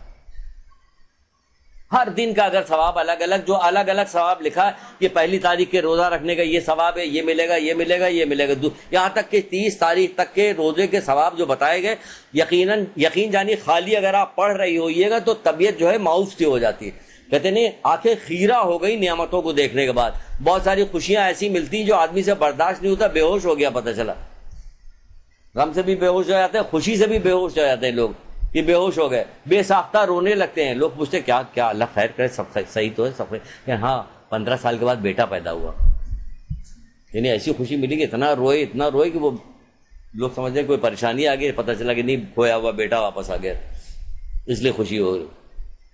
تو اسی طرح یہ تمام چیزیں اگر پڑھیے تو ذہن میں سماتی نہیں کہ بعد یہ کیسے ملے گا ہمیں اتنا سارا، وہم و گمان میں نہیں۔ تبھی تو مولا کہتے نہیں تم آنکھ بند کر کے تم سوچنا شروع کرو جنت کی نعمتوں کے بارے میں، سوچتے جاؤ، جتنا سوچ سکتے ہو سوچو، لیکن جب جنت کو دیکھو گے تو حیران ہو جاؤ گے جنت کو دیکھنے۔ ایک ایک چیز حیران کن چیزیں، جنت کی کسی ایک چیز کا تذکرہ اگر آپ کیجئے یا بیٹھ کے سوچئے، غور کیجئے، کبھی کچھ ساتھ سوچنے کا بھی نکالا کیجئے، دوسروں کی گناہوں کی ٹوہ لینے کے علاوہ کوئی دوسرا کام بھی کیجئے کہ جنت کی نعمتوں کے بارے میں سوچئے۔ واقعی وہم و گمان میں وہ ساری چیزیں نہیں آتی کہ یہ کیا ہوگی، یہ نعمتیں کیا ہے، خالی یہی سوچ ڈالیے آپ کہ کئی ہزار سال جنت میں آپ کے گزر گئے ہیں، وہی 16 سال کی آپ۔ اگر موت ہوتی تو آپ لوگ تو اسی میں مر جاتی ہیں، وہاں پہ اسی خوشی میں مر جاتی ہے نا۔ نہیں اگر سچ مچ بھی تو غور کیجئے، اگر مذاق سے ہٹا دیجئے اس کو، بتا 1000-2000 سال گزر گئے جنت میں جانے کے بعد اور پتہ چلا پوچھا جائے آپ کی کیا عمر، کہ 16 سال آئے وہ، یہاں دن کتنا ہوا کہ 2000 سال تو گزر چکے ہیں۔ انفینٹی ہے، کبھی نہ ختم ہونے والا دن، موت ہمیشہ کے لیے ختم کر دی جائے گی، ہمیشہ کے لیے موت ختم ہو جائے گی، اب کبھی کوئی غم نہ ہوگا تمہیں۔ یہی خوشی کتنی بڑی کہ ہمیں کوئی غم نہ ہو، ہم کتنا بھی دنیا میں قہقہہ لگا رہے ہوتے، ہنس رہے ہوتے، لیکن ہمارے دل کے اوپر ایک انجانا سا خوف بوجھ ہمیشہ برقرار رہتا، کبھی ہمارا دل اس چیز سے خالی نہیں ہوتا، سوائے کہ چند لمحوں کے لیے جو آپ غافل ہو کے سو جاتی ہیں، وہی چیز آپ کی نجات کو ہوتا ہے۔ تو صحیح تو مولا نے کہا کہ نیند موت کی بہن ہے، نیند جو ہے موت کی بہن ہے، یعنی مومن کو سکون کب ملے گا، جب اسے موت آئے گی، تب بجز موت کے کوئی چیز مومن کے لیے باعث راحت نہیں ہے۔ مولا مشکل کشا کے یہ قول ہے کہ نہیں قول ہے، بجز موت یعنی سوائے موت کے، بجز موت کوئی چیز مومن کے لیے باعث راحت نہیں، یعنی مومن کے لیے راحت کی چیز کیا ہے، صرف موت ہے۔ اس کو خوشی کب نصیب ہوگی، جب اللہ تعالیٰ سے ملاقات اس کی ہوگی، تب اسے خوشی نصیب ہوگی۔ اپنی مومنیت کو برقرار تو رکھیں۔ بہرحال پھر مولا مشکل کشا حضرت علیہ السلام ارشاد فرماتے ہیں، جلدی ذرا سنیے،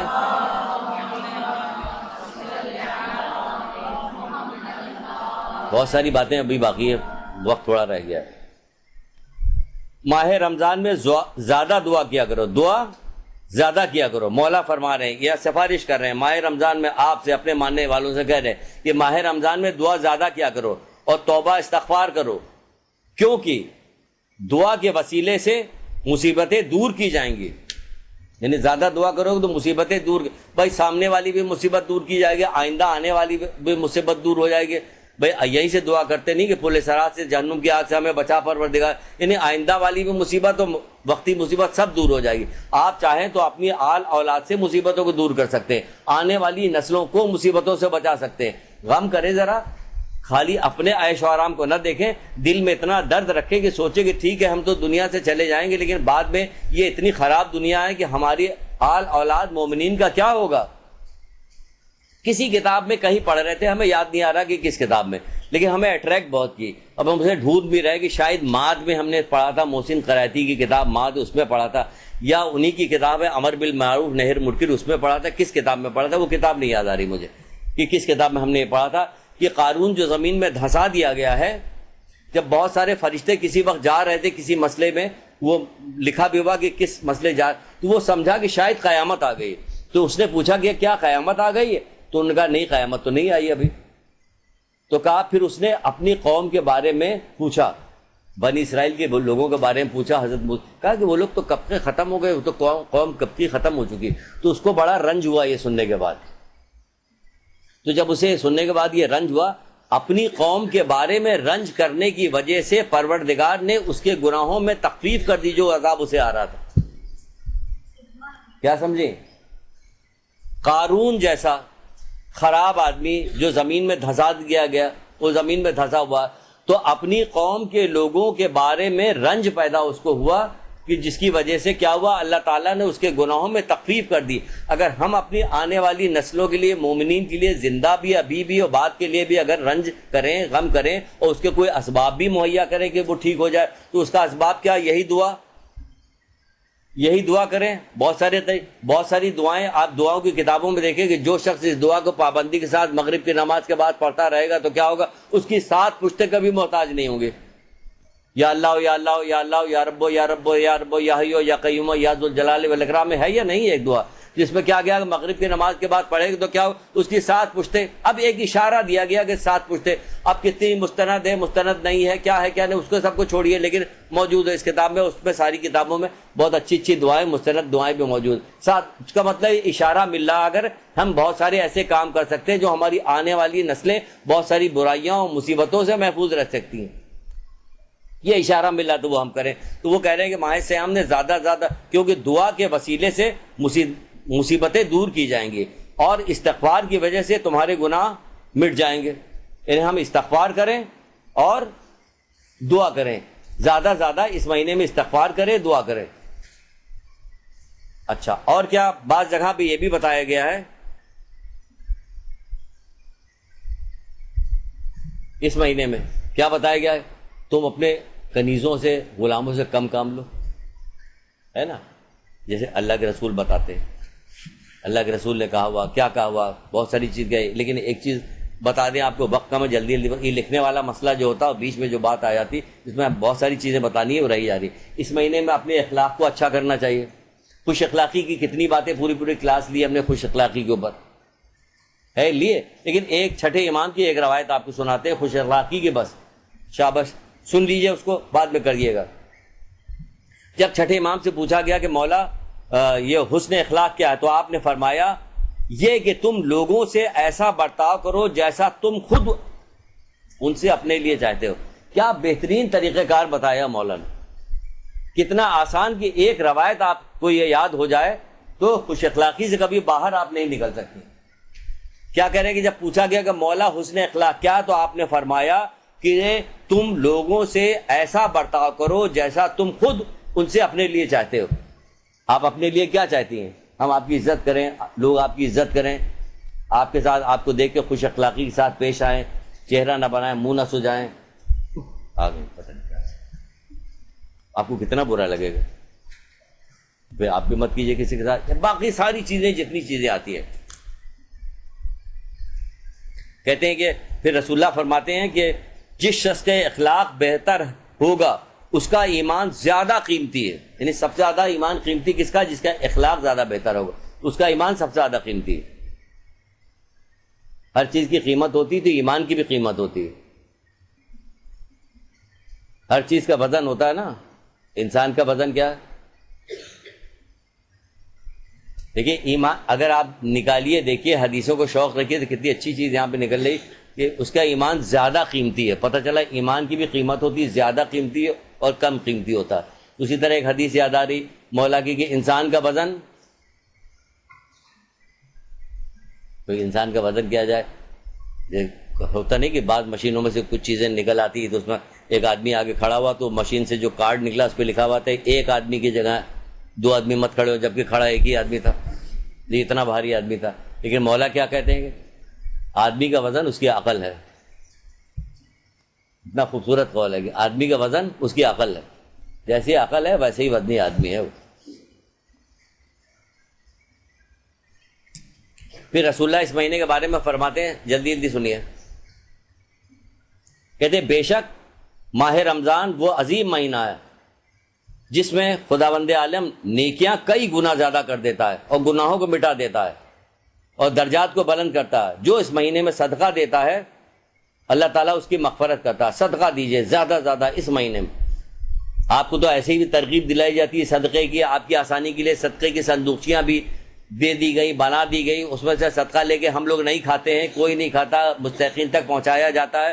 کہاں کوئی پابندی کے ساتھ جو صندوقچیاں رکھوائی گئی ہیں آپ لوگوں کو دی گئی، کہاں پابندی کے ساتھ لے کے آتی ہیں کہ دیتی؟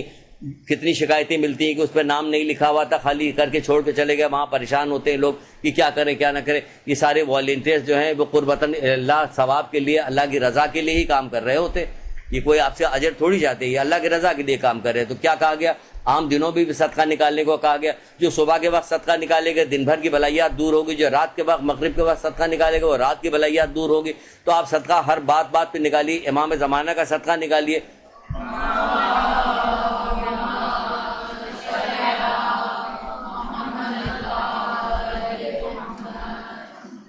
تو کیا ہوگا؟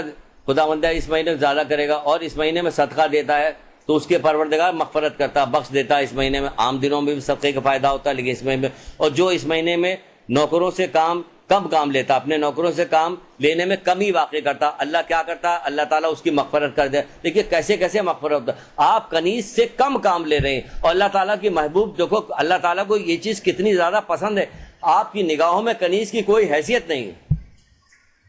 اور وہاں کیا اشارہ دیا جا رہا ہے کہ جو اس مہینے میں کنیز سے کم کام لے گا اللہ تعالیٰ اس کی مغفرت کرے گا۔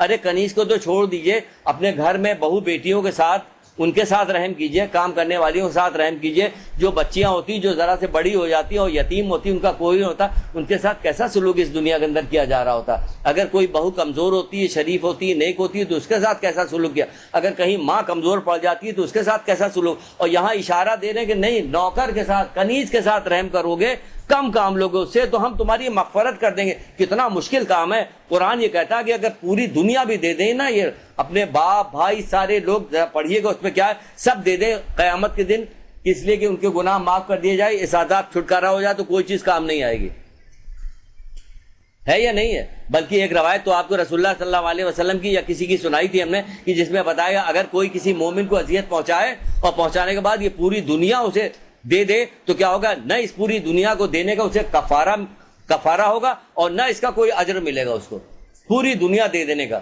یہ کیا سمجھتی ہیں آپ اس کو؟ یہ ہے مسئلہ سارا اس کا، کہ آپ بات کو سمجھیے، دل میں رحم دلی پیدا کیجئے۔ کتنے ایسے لوگ ہوں گے جو جہنم میں اللہ تعالیٰ کو یا اللہ رحم کر، یا اللہ رحم کر، رحمان رحمان رحم فرما پکار رہا ہوگا، پروردگار فرشتے سے کہے گا جا اس کو بلا کے لے کے آؤ، وہ لایا جائے گا، اور اللہ تعالیٰ اس سے پوچھے گا کیا دنیا میں تم نے کسی ایک چڑیے کے بچے کے اوپر بھی رحم کیا تھا؟ تو اس کا کیا، وہ کہے گا ہاں۔ اب آپ کیا کیجئے، آپ نے سن لیا، آپ جائیے چڑیے کے بچے کے ساتھ رحم کرنے۔ اس کا مفہوم سمجھیے، مطلب سمجھیے کہ کیا ہے، چڑیے کے بچے کے ساتھ بھی رحم کیا۔ اس مہینے میں نوکر کے اوپر جو کنیز ہے، آپ نے جس کو رکھا ہوا، کنیز رکھا ہوا، ماسیوں کو پیسے دیتی ہیں اس سے بھی کہا جا رہا ہے کم کام لو، تو اس کو کم کام لو کے حوالے سے دوسری چیزیں بھی سوچیے۔ ہم عزیز رشتہ دار، بہنوں کو، نندوں کو، دیورانیوں کو، جٹھانیوں کو، یا جو بھاوجیں ہوتی ہیں اس پہ کتنی سختی، کیا کوئی آپ کے منہ میں زبان نہیں کہ کسی کے لیے بولیے، کہیے کہ اس مہینے میں تو اللہ تعالیٰ نوکروں کو بھی رحم کرنے کو کہتا ہے کہ ان سے کم کام لو، یہ تو تمہاری اپنی ہے۔ کہیں تو زبان کھولیے تو اثر ہوگا اس کا، کہا جائے گا، روکا جائے گا۔ تو کیا کہا جا رہا ہے کہ کم کام لے تو خداوند عالم اس کی مغفرت کرے، اور اس مہینے میں اپنے اخلاق کو اچھا کرے تو خداوند عالم اس کی مغفرت فرمائے گا۔ اپنے اخلاق کو اچھا کرے، اخلاق کے بارے میں تو بتا دیے کیا کرنا ہے، جو آپ چاہتی کہ لوگ آپ کے ساتھ جیسا برتاؤ کریں آپ ویسے ہی آپ لوگوں کے ساتھ برتاؤ کیجیے۔ اور اس کا وزن کتنا زیادہ، عام دنوں میں اس کا وزن کتنا زیادہ کہ میزان کے اوپر سب سے پہلی جو چیز رکھی جائے گی وہ یہی حسن اخلاق ہے، میزان پہ سب سے بھاری چیز ہوگا یہی حسن اخلاق ہے، میزان پہ سب سے وزنی جو چیز ہوگی یہی حسن اخلاق ہے، اور درجہ بلندی یعنی کہ اعمال کی سب سے بلند ترین جو چیز ہوگی وہی حسن اخلاق ہے۔ اس کو کہا جا رہا ہے اس مہینے میں جو اچھا کر کے رکھے گا، اور آپ سے تو عام دنوں بھی کہا جائے بڑے اچھے اخلاق کے مالک ہے، اچھا اخلاق تو عام تو ماہ سیام میں تو اخلاق کی اور زیادہ ضرورت ہے، اس میں تو اس کا اجر اور زیادہ ملے گا آپ کو۔ تو کیا کہا اللہ تعالیٰ اس کی مغفرت کرے گا، مغفرت کہہ رہا، پکار کے کہہ رہا مغفرت کر دیں گے۔ اور جو اس مہینے میں اپنے غصے کو قابو میں پائے، بتا چکے ہیں کہ کیا ہوگا، اللہ تعالیٰ اس کی مغفرت فرمائے گا۔ اور جو اس مہینے میں صلہ رحمی کرے، جلدی بتا رہے ہیں ہم کیونکہ وقت کم ہے، اس مہینے میں صلہ رحمی کیجیے، قطع رحمی کیجیے، چھوڑ دیجیے۔ آپ سمجھ جائیے کہ آپ کسی بڑی مصیبت میں گرفتار ہو گئی، اب آپ چھوٹے سے پولیس والے کی خوشامد کر رہی کہ اب تمہارے بیٹے کو چھوڑ دیں۔ چھوٹے سے پولیس والے جس کا حسب نسب جس طرح کے پولیس والے ہوتے کہ جن کی طرف دیکھنے سے بھی شاید دل کے اندر کرائیت پیدا ہوتی ہے اور نقصان پیدا ہوتا ہے. کہا نہیں کیا کہ کنجوس کی طرف دیکھنے سے کیا ہوتا؟ سنائی نا حدیث کہ کنجوس کی طرف مت دیکھو کہ اس سے بھی دل سخت ہو جاتا کنجوس کے. تو ان کی طرف دیکھنے سے، ان میں تو پتہ نہیں کتنے عیب موجود ہیں، ان کی طرف دیکھنے سے دل کی کیا حالت ہوتی. ان کی بھی خوشامد کرنے لگ. کس لیے؟ جب اپنا کوئی کام کروانا ہوتا. تو صلہ رحمی کیجئے. آج ہمیں بہت ساری چیزیں چاہیے. جب ہم قبر میں جائیں گے تو کوئی چیز ہمارے کام آنے والی نہیں ہے. یہ دنیا کا کرنا منٹوں میں ختم ہو جائے گا. ذرا خود بھی سوچئے کہ جب قیامت برپا ہوگی تو اللہ تعالیٰ جہنمی سے پوچھے گا بھلا بتاؤ تو صحیح دنیا میں کتنے دن زندہ رہے؟ تو وہ کہیں گے ہم 1 دن یا اس سے بھی کم زندہ رہے. یا اس سے پوچھ دیکھ جو دنوں مہینوں کی گنتی کرتا رہو. اس پہ اللہ تعالیٰ کہے گا تم نے سچ کہا، جیتے جی اتنی بات سمجھ جاتے. یعنی ہماری اس دنیا کی زندگی، آپ کا سارا غرور اور تکبر اور بد اخلاقی اور ساری سختی جو ہے 1 دن یا اس سے کم کے لیے ہے. یہ ہمارے لیے عبرت ہے یہ والی آیت کہ دنیا میں کتنے دن زندہ رہے؟ 1 دن. اب سمجھیے یہ 1 دن کی زندگی ہے ہماری ہے، جس میں اتنی. ایک نبی گزر رہے تھے، کوئی نبی گزر رہا تھا، قبرستان کے بعد سے گزر رہا تھا، دیکھا ایک عورت ایک قبر کے بعد بیٹھی رو رہی تھی. رک گئے. رکنے کے بعد پوچھا کیا ماجرا؟ کہ ہمارا بیٹا، ہمارا سارے بیٹے 500 سال کی عمر میں مر جاتے ہیں، کیا ہمارے کسی بیٹے کی شادی نہیں ہوگی؟ بتائیے، یہاں اگر 500 سال کی عمر پتہ چل جائے ہمیں تو شاید ہی 1 مہینے کے بعد کوئی دنیا میں باقی رہ جائے. سب تو مر جائیں گے کیونکہ وہ فساد برپا ہوگا. اللہ معاذ کوئی کسی سے ڈرنے والا نہیں. اگر پتہ چل جائے یہ زندگی کا پتہ نہیں، بھروسہ نہیں، کب مر گئے. کل بھی دیکھے 11-12 آدمی شہید کر دیے گئے وہاں کوئٹہ میں. وہاں یہی سلسلہ چلا ہوا. پھر تو امر بالمعروف نہی منکر نہیں کرو گے نا، تو پھر کیا ہوگا؟ تمہارے نیک لوگ اللہ سے عذاب کے دفع ہونے کی دعا کریں گے اور اللہ ان کی دعا قبول نہیں کرے گا. ہم وہ لوگ ہیں جو ہم نے امر بالمعروف نہی منکر بند کر دیا ہے. تو جس کی وجہ سے کیا ہو گیا؟ یہ ہو گیا جس کی وجہ سے اب دعا، ایک تو دعا کرتا کون ہے؟ خالی اخبار میں پڑھا آگے بڑھ گئے، کیونکہ ہم سے کوئی تعلق نہیں، دعا کرنا نہیں. بہترین چیز یہ دعا ہے، یہ جس کے ذریعے سے آپ اپنی کردار سازی کر. کسی کی مصیبت، کسی کی پریشانی کے بارے میں سنیں اور دعا کرنا شروع کر دیں. اس کے بارے میں غائبانہ دعا، اسے خبر بھی نہ ہو، قیامت کے دن اسے پتہ چلے کہ یہ بھی کوئی تھا جس نے میرے لیے دعا کی تھی. ایسی دعا کیجیے. تو تب وہ ایسے نہیں پوری ہوگی. تو کیا کہا جا رہا؟ کہا جا رہا ہے اس مہینے میں صلہ رحمی کرو. آپ بھی صلہ رحمی کیجیے. چھوڑ دیجیے ساری شرم و حیا کو، گولی ماریے. اللہ کے حکم کے آگے کوئی شرم نہیں. اللہ کے لیے ذلیل ہونا دنیا کے لیے عزت پانے سے کہیں بہتر ہے. تو یہ صلہ رحمی کر رہے ہیں کہ اللہ کے لیے. ہم اگر کہہ رہے کہ تم تو گر گئے، کہ نہیں، یہ گرنا میں اللہ کے لیے گر رہا ہوں، یہ اللہ کے لیے میں جھکی ہوں.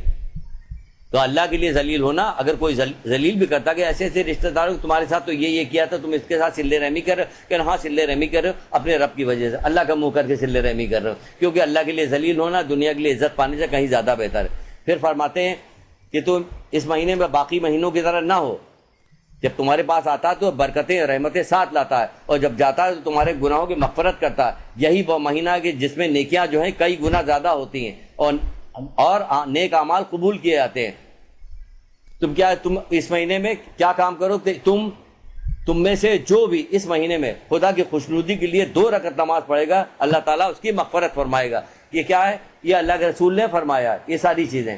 پھر کہتے ہیں بدبخت ہے وہ آدمی جس کے ہاتھ میں یہ مہینہ نکل جائے وہ اپنے گناہوں کو معاف نہ کروا پائے. تو گناہوں کو معاف کروا کے ایسے ہی ہوگا جتنی چیزیں گنائی گئی کہ آپ کو صلہ رحمی کرنا، آپ کو حسن اخلاق برتنا، آپ کو اپنے غصے کو قابو میں کرنا، آپ کو لوگوں کے ساتھ رحم کرنا. یعنی کہ کنیز کے ساتھ اگر کم کام لیجیے گا، یعنی کہ آپ اس کے ساتھ رحم، آپ کو صدقہ دینا، آپ کو تلاوت قرآن کرنا ہے، آپ کو دعا زیادہ کرنا، آپ کو استغفار کرنا، گناہوں کو معافی مانگیے، استغفار کیجیے. خالی زبانی استغفار نہ کیجیے کہ تسبیح کے دانے ٹن ٹن ٹن گرتے چلے جا رہے ہیں. وہ کچھ سمجھ میں نہیں آ رہا کہ کس بات کی استغفار کریں، کس بات کی توبہ کر رہے ہیں. کیونکہ اکثر توبہ کرنے والے زیادہ تر ایسے ہوتے ہیں، توبہ تو کر رہے تھے لیکن اسی گناہ پہ مسلسل اڑے بھی ہوتے ہیں.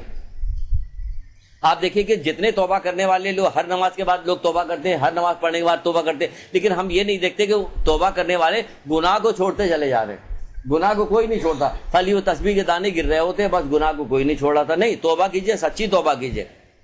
سچی توبہ میں ایک بات کیا بتائیے رسول اللہ صلی اللہ علیہ وسلم نے حضرت علی السلام سے ارشاد فرمایا، کیا کہا؟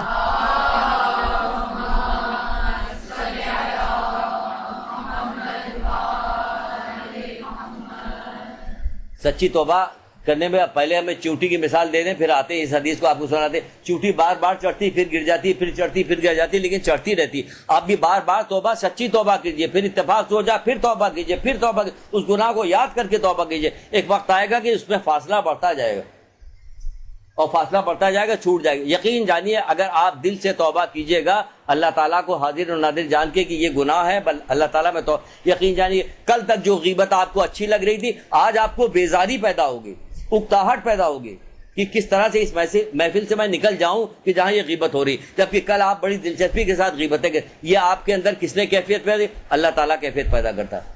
اللہ تعالیٰ جب کیفیت پیدا کرتا ہے تو ایسے ہی کیفیت پیدا کرتا ہے. جیسے کہ آج سر عابد آپ کے جو بتا رہے تو اس میں ایک شخص کے بارے میں بتا رہے، وہ بات بتا رہے کہ کیا اس کو جس طرح سے قرآن یاد ہوا ہے، حفظ ہوا ہے قرآن، تمام مراجع اور تمام علماء نے جب اس کا امتحان لیا تو کہا یہ صرف معجزہ ہے اور کچھ بھی نہیں. یہ کیا ہوا؟ کیسے جاہل ترین آدمی جسے ایک لفظ پڑھنا نہیں آتا تھا، اس کو قرآن ایسا یاد ہو گیا کہ قرآن کے بیچ میں عربی کی دوسری دعاؤں کے ملا کے اس کو سامنے پیش کیا گیا تو اس نے کہا یہ قرآن ہے، یہ الگ سے آئی. اس بات بہت ساری قرآن کی ایک جیسی آیت نکال کے سب کو آپس میں ملا دیا تو وہ کہتا یہ فلاں جگہ سورہ نمل کی آیت ہے، یہ سورہ آل عمران کی آیت ہے، سورہ بقرہ، سب کو نکال کے الگ الگ اس نے کر دیا، یہ سب کو ملایا آپ نے، یہ سب الگ الگ ہے. اس طرح قرآن اس کو یاد ہو گیا. جیسے ہی کوئی آ کے اس سے پوچھتا تھا کہ ہم بہت زیادہ پریشان ہیں، ہمیں کوئی بات بتائیے، اتنا برجستہ جواب دیتا تھا کہ زبان کی نوک پہ جیسے وہ سوچ رہا ہوتا یہ آئے گا تو مجھ سے یہ پوچھے گا، برجستہ جواب دیتا. اس طرح قرآن حفظ ہو گیا تھا، یاد ہو گیا. کیا کس لیے یاد ہو گیا تھا؟ بس ایک عالم آئے تھے ان کے قریے میں، اور جاہل جہاں پہ کسان لوگ رہتے تھے انہوں نے کہا تھا تم لوگ اپنے غلہ اور تمہارے بھیڑ مویشی تمہارے یہاں تم لوگ زکوٰۃ نکالا کرو. بس اپنے باپ سے عزت کرتا تھا، نہیں زکوٰۃ نکالو، مال کو پاک کرو، زکوٰۃ نکالو. یہاں تک کہ باپ سے خفا ہوتا تھا، چلا جاتا، پھر واپس آتا تھا، پھر چلا جاتا. یہاں تک کہ یہ ہوا کہ اس کے باپ نے اس کو حصہ دے دیا، اس نے سارے حصے میں سے آدھی چیزیں اللہ کے راہ میں خرچ کر دی. تو جب اس نے یہ ساری چیزیں اختیار کی تو پھر کیا ہوا؟ اللہ تعالیٰ نے اس کے اخلاص کو دیکھا، پھر اس کو یہ دیا کہ علماء حیران تھے کہ یہ معجزے کے علاوہ اور کچھ بھی نہیں.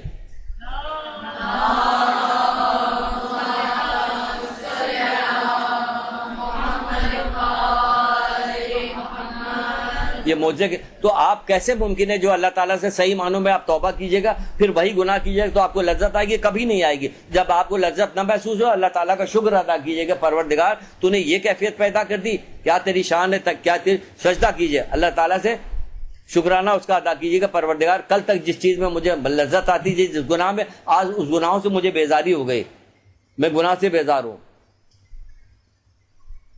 اس کے بعد کہا جاتا ہے کہ سحر کھاؤ، روزہ رکھنے میں سحر کے ذریعے سے مدد کرو. بھائی یہ تو کہیں نہیں بیکار ہے، یہاں پہ لوگ سحری اتنی کرتے ہیں لیکن بعض لوگ نہیں کرتے. سحری کو سحری کی طرح کیجئے کہ روزے میں مدد ملتی ہے، اور قیلولہ کیجئے، انہیں تھوڑی دیر آرام کر لیجئے، تھوڑی دیر آرام کیجئے. تو یہ ہے روزے کا فائدہ، یہ ہے روزے کا ثواب کہ جب ہم روزہ رکھیں تو ہمارے کان، آنکھ، ناک، ہر چیز ہماری روزے سے ہونی چاہیے.